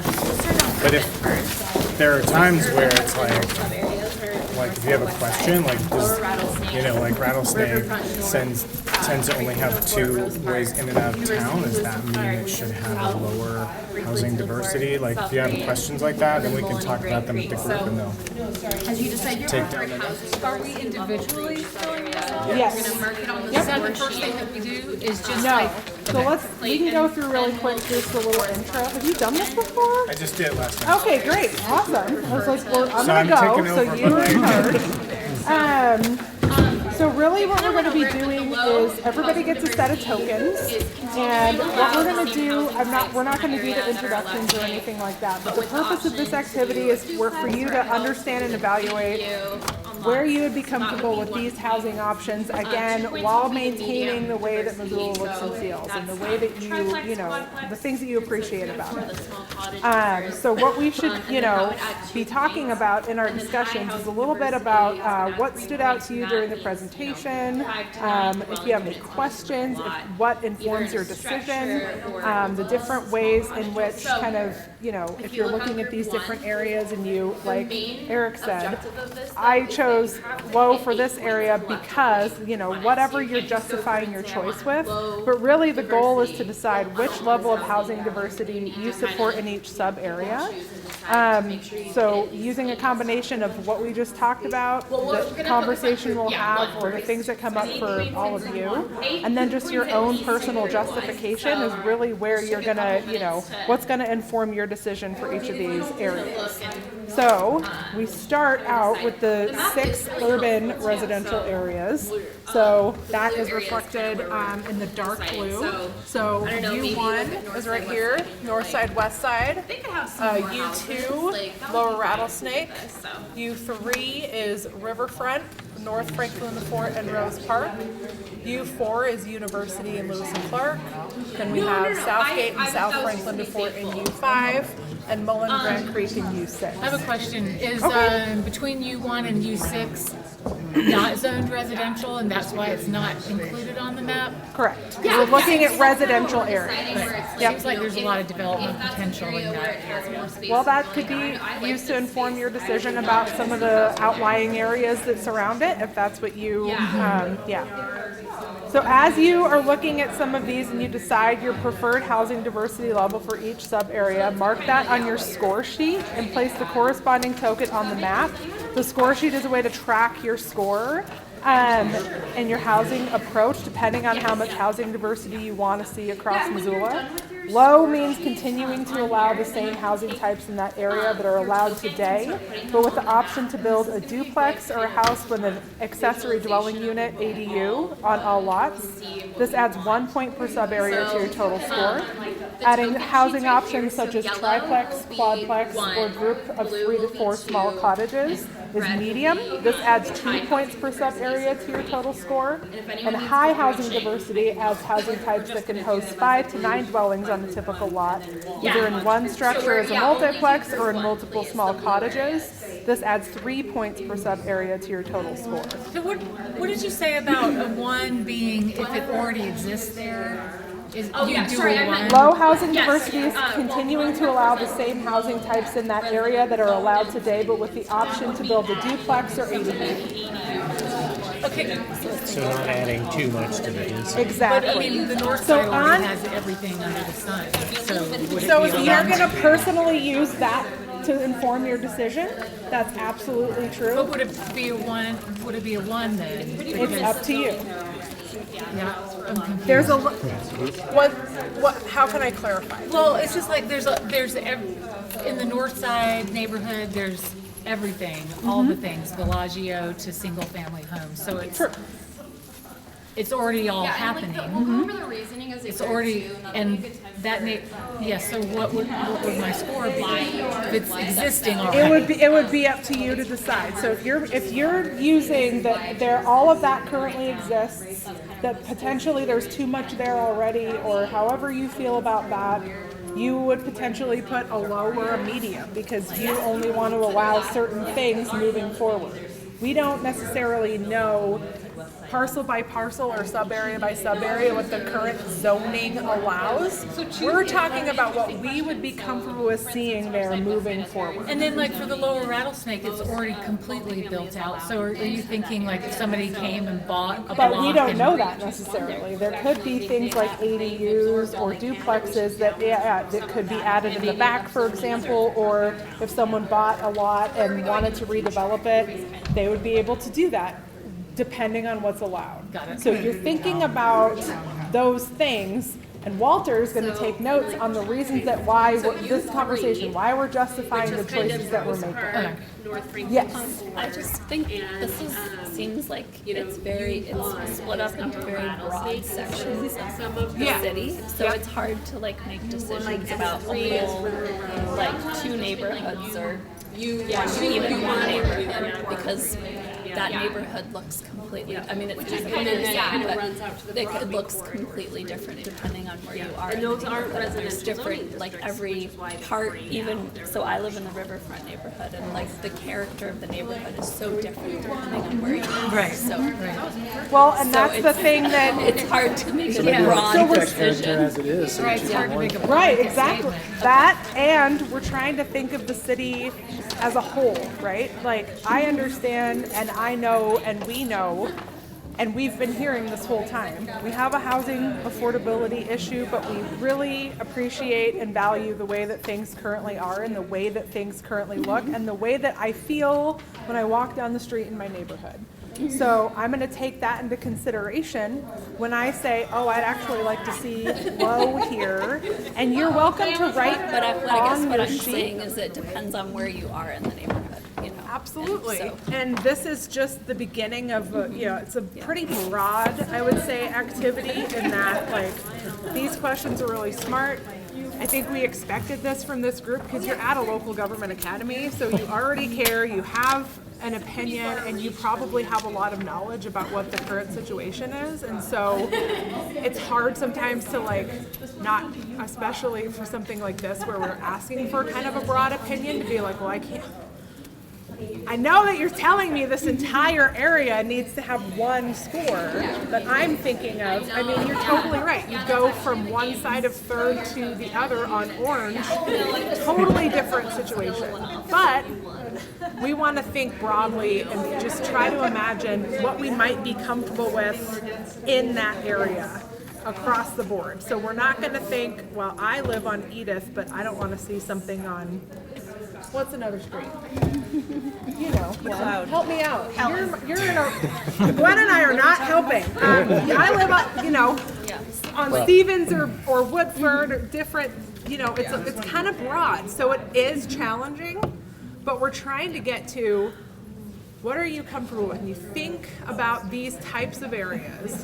What would you be cool with seeing, knowing that we have to create a situation where we can, we don't have to, but we're looking to create a situation where we can maybe provide some more of this missing middle housing to help address some of the stuff that's going on in our community. We don't want to see, Emily said this, we don't want to see a huge high rise necessarily, but can we see something that looks like just one big house, but actually it's a fourplex or a sixplex? Maybe.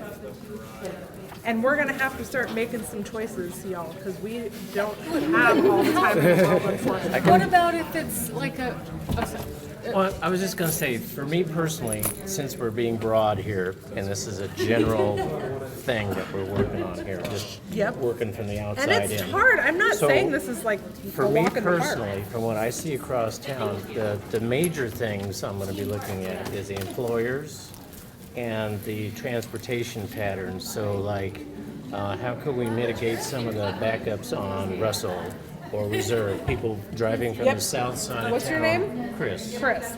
So remember, okay, that's excellent. Remember when we were talking about the growth policy scenarios that are coming up? Some of that stuff that like is gonna have to be talked about as it relates to, okay, yes, housing, but also how do we get there? And where am I gonna park? And what else am I gonna see? How is it gonna change the way that it looks? How's it gonna change the way that it's gonna feel? We're starting up here, and as we kind of see what we're comfortable with, we'll keep putting options on the table. This is pretty broad, but we want to see you at these other events moving forward, so then you can say, I don't want X because I appreciate Y, and we can get a little more specific later on. It's hard. how can you be assured that missing middle housing is going to be built if somebody's building a sixplex, but then it's like, $500,000 per unit or something? Well, we or, don't or have, the rent is super high. We can't really say anything about that. That is a really good point, but that's one of the things to think about. So supply and demand and where we're at in terms of what's available and who and versus who needs what.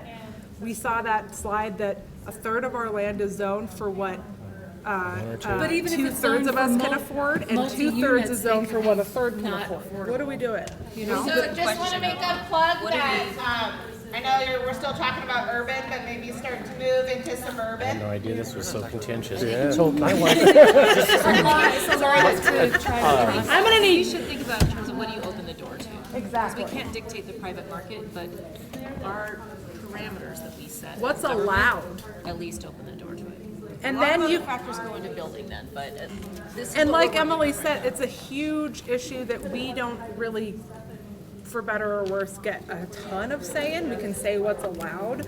We can't say, well, we allowed a coffee shop, there isn't one, we're gonna say that someone has to build one. That's not really But people what are, we. yeah, but you can say like for instance, the cottage court model with like green space. You can say like, can you make part of this code reform process saying like you need to have a certain amount of green space per like. I mean, that would be part of the zoning in the code, right? Yeah. Like, and so yes, if But you'll that's a get into part that of- level of detail later in this code. Because of the different, the code will be, this is really about our vision for what's possible, and then when we get to the actual, like, later stages where it's like, here's our draft growth policy and our draft code, based on what we've heard so far, this is what we came up with. I just want to put a chip out there. Chip it up! Ooh, yeah! What's your name? Adam. Adam?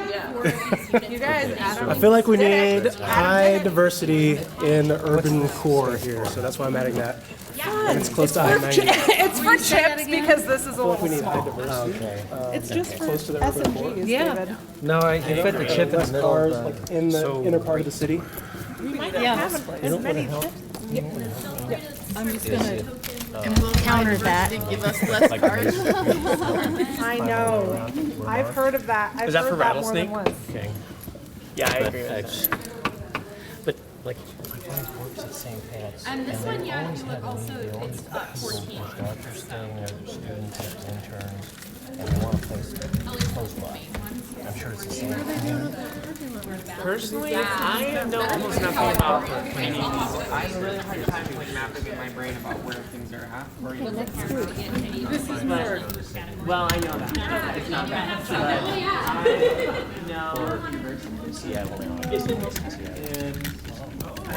Did anyone like struggle with similar decisions from that first one? I know like you kind of knew. Oh, hello.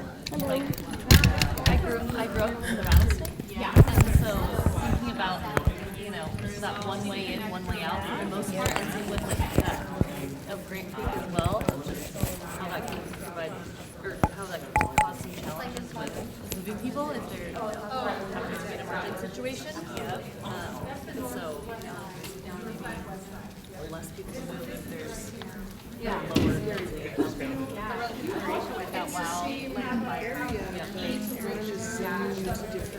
love this. Because there's a couple of them, like Moose Canzone is up on the south hill, that's twice. Is anyone gonna take, are you taking the same approach for this one? I am. Yeah. Yeah, and I understand the concern with like one way in, one way out, but also, if things were a little bit more developed and there weren't these houses and these islands of trees, then maybe it would be a little bit more fire safe. There would be ways to make it a safer community rather than just these fortresses. Yeah. But which one comes first? 2 ways in or 2 ways in and out?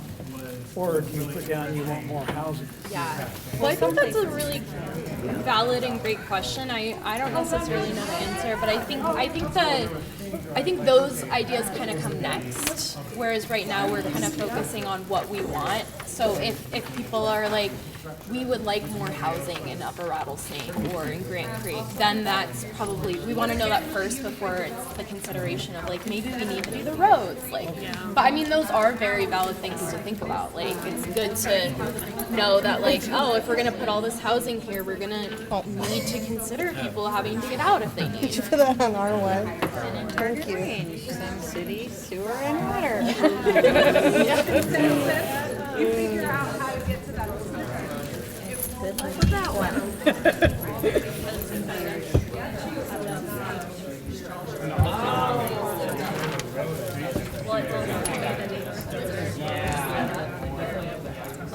I love the diversity of like our opinions here. I understand the need. Got him scored. I'll trade you places for him in just a second. So I can Good idea. Thank you. Did you get them all placed? I did. Did you have any difficult decisions? I was winging it. Really. Yeah, that's okay. It was a little bit unthoughtful, but I just thought everything, would have some medium density. Yeah, no. I know, I That was like my. I changed my answer No, now to that. no. Because I'm like, it's like, There is priority. Yeah. Well, and that's kind of what the conversation is about too, because it's hard to just look at this and be like, okay, like people want this. It's like, why are we doing this? So. And I think it's so important to be able to visualize, because when you say fourplex or town, you know, it's hard to say, well, what about local in my neighborhood? Yeah. And sometimes they pick really bad colors, like lifeline pink. That was really popular for a few years, especially on apartment buildings. I don't know why. Yeah, I don't They're not looking at it. It's still popular in the west side. I think. Oh yeah, yeah. Can't miss that.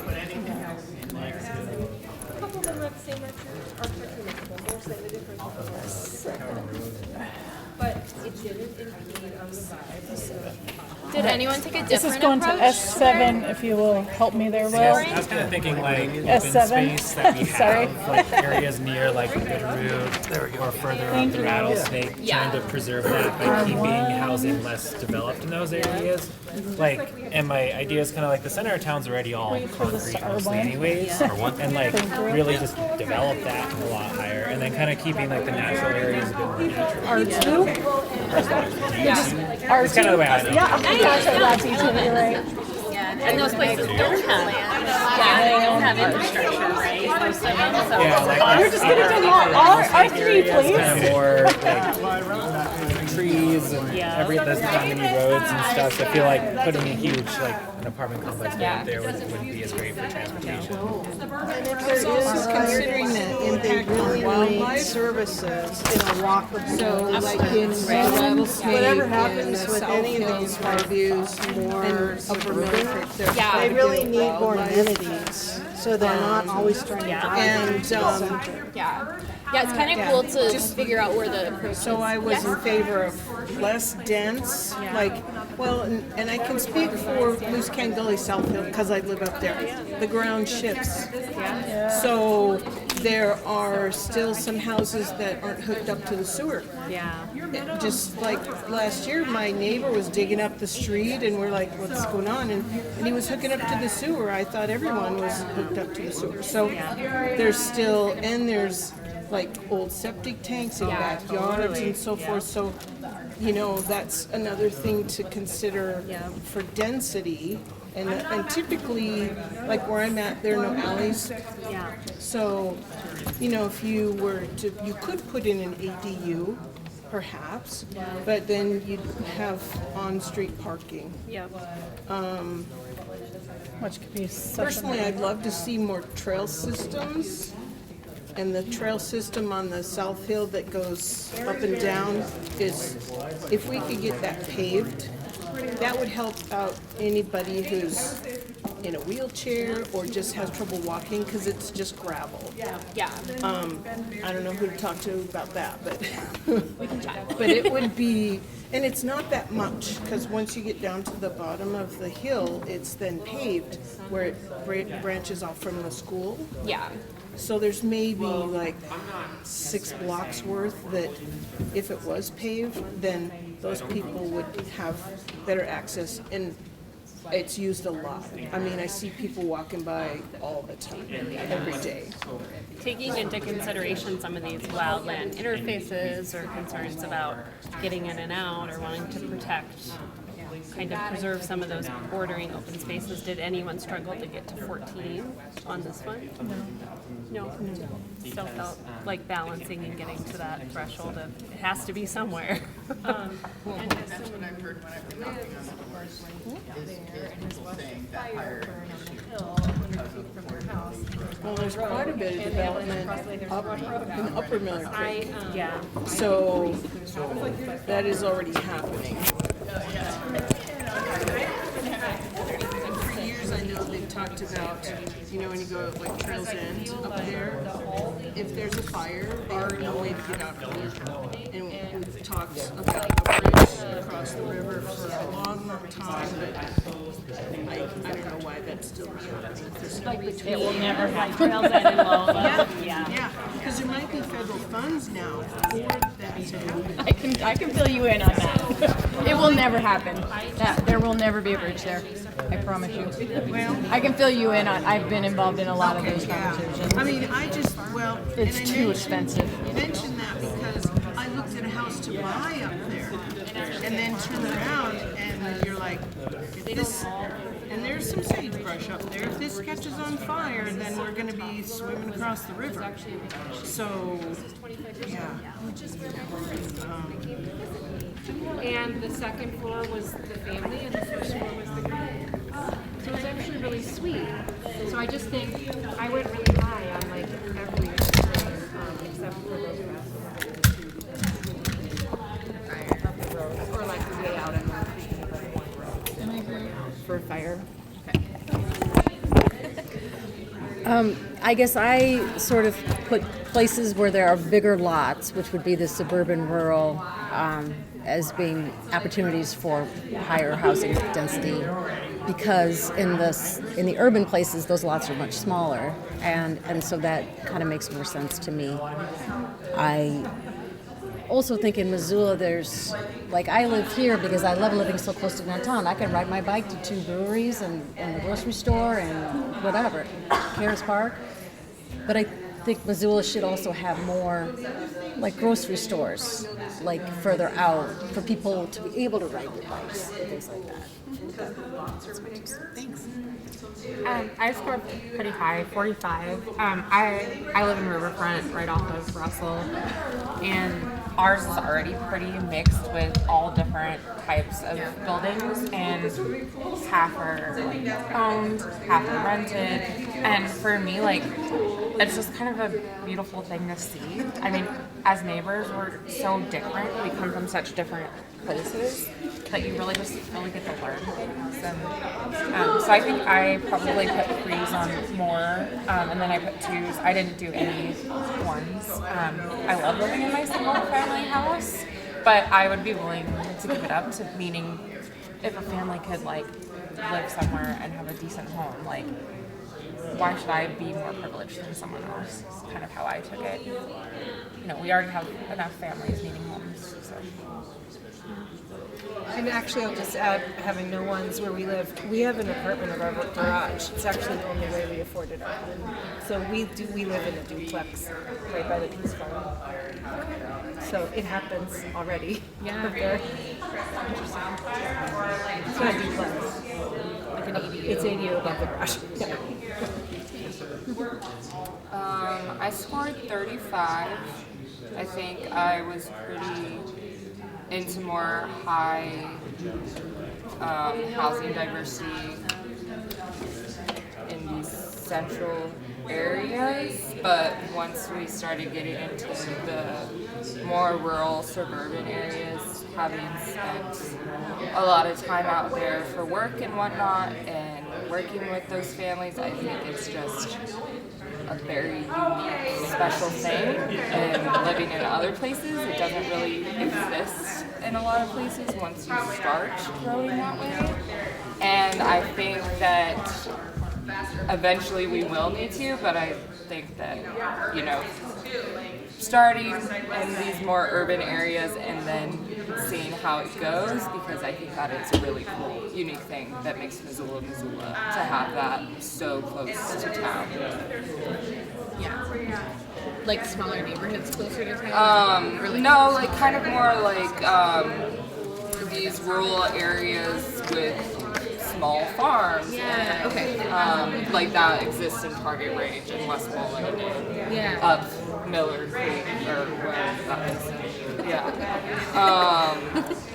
So I think that's pretty interesting. Okay. Yeah. Yeah, so kind Stay of around. preserving that, Yeah. that rural feel. It's so close to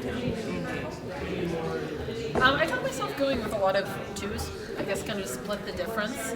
I'm in the U3 district over there, and I mean, been there for 13 years now, and I've been watching the densification of single-family homes coming down and being replaced by row houses or apartment complexes or what have you. And so, I mean, there is infill happening there, and I mean, traffic in Missoula has gotten horrible over the last 2 years. It's been horrible since my whole life I've lived here, but like, I can't say it's made it any worse.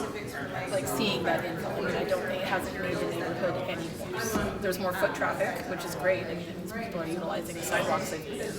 But, so I mean, I kind of feel like that. Which neighborhood are you in again? I'm in the U3. Yeah, over there, Franklin and Ford. Yeah. Well, and like when you were talking about traffic, I mean, we also have to think about traffic in our standards compared to larger cities. Like, also true, yes. Like what we sit through is nothing compared to what the majority of larger cities. Yeah, last time I drove in a large city, yeah, but a lot of us like live in Missoula specifically because we don't want to live in like urban core and like big cities. So it's like, how do we like increase housing options without also making it feel like downtown? Right. Exactly. Although I would argue that I don't think Missoula is ever going to feel like downtown Seattle because we're geographically hemmed in. Well, and we can't have some of those like higher buildings. Yeah, and we just can't. We can't. We have a 7-story or a 9-story limit or something like that. So. We could become more like Spokane. But that's like a zoning. Yeah, it could. We could change the zoning. Like, Yeah, it's not. We do have some areas in the city that allow up to 125 feet. I've never Feet. Yeah, Not so how many stories? Not stories. Is that? Yeah. 125 stories. I was like, 12? I think it's 12. Yeah. Yeah, it's 10 or 12 stories. When I worked in permitting, I never saw a building that tall. I think we maybe only have a handful. It's possible, and maybe as we're meeting our needs, like up might be a direction that we need to go in. But If it's like even focus in, don't you kind of have to start going up? yeah, You have to, yeah. I know that even with that being allowed, it's pretty rare to see. Yeah, when they built the new Broadway building at St. Pat's, it was supposed to be 8 stories, and they stopped at 6. Yeah, I'm not even sure why that was. Yeah, the Millennium Building, I think it's 7. The Florence has 7 or.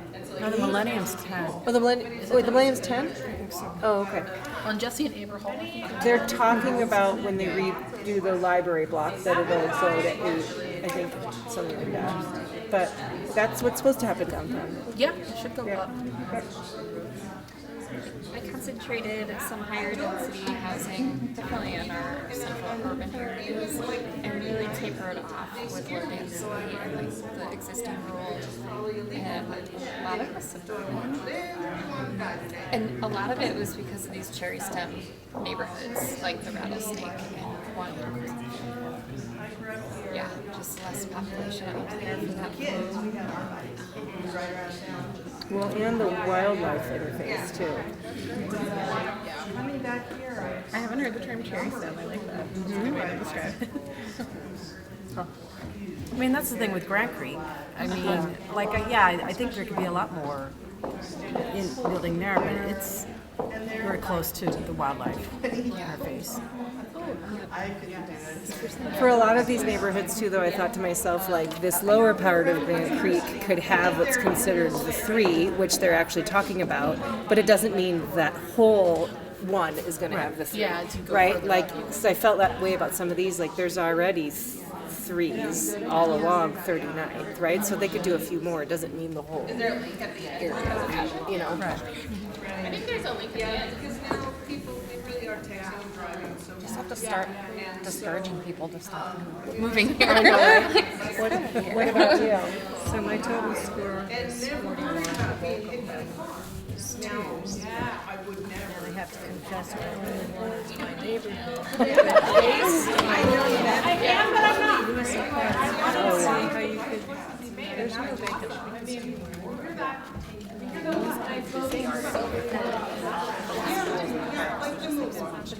people already come into that area for so much. I feel like there's a lot of like daily It's related to what we're talking about, all the things that we're doing right now. So, yeah, areas that I know have more open spaces. And so it's a really good time to get involved. So because of what you're saying. Yeah, I wonder if in Lewis and Clark too, it's like some of those mid-century homes have been really, some are really well taken care of, some are run down, and if a developer comes in and it's a bigger lot, because they tend to be ranches, and instead they build a fourplex, but it's super cute and it matches the architecture, then you're like, well, we just did an R2 or an R4, or R3, right? I mean, we just did a 2 or a 3. I think that So I think that's kind of what they're talking about, yeah. It's like the university district. Some of those houses are amazing, and then others are just, they're so down. All of the electrical plumbing done. And they're still going for over 3/4. Oh, no, they're all like over the Yeah, I feel like, yeah, what you were saying is true. It's like there's already like a ton of trees on like the edges of buildings and parks. Like there's Yeah. Oh, yeah, because as it goes over south of the Y, there's like all that housing over behind Albertsons. Yeah, that's Yeah, so you actually already have that going on in your neighborhood. And what's south of Playfair Park responsible? Oh, that's what I was talking about, between there and Albertsons, yeah. So then it's like, well, if my neighborhood's already doing a 3, we can keep doing a 3. It's like, the one thing I think is a huge opportunity in the Lower Rattlesnake is Prescott School, which MIS rented from MCPS for years and is empty, and that school building needs a lot of work, but how cool would that be if it was condos, and then part of that playground was maybe like one of those cottage clusters, and you still have this big green space, and suddenly, okay, that's how you could do a 3 in the Lower Rattlesnake, you know, because you have this unique opportunity. All right. And you'd want someone to be able to do that, right? That would be good. You can scan this QR code up here to get to the Did Mentimeter. anyone think about parking at all? And you'll just No, input it's blue sky your dreaming. scores. No transportation issues, no parking issues. You're just No safety issues. You're just dreaming about housing affordability and density. Okay, cool. I just heard, you know, the route. For everybody, make sure you use your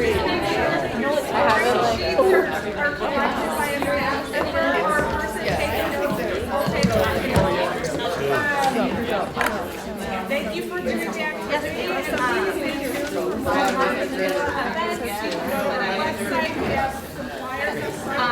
I have, so I don't know how. Thank you. It's only a requirement if the district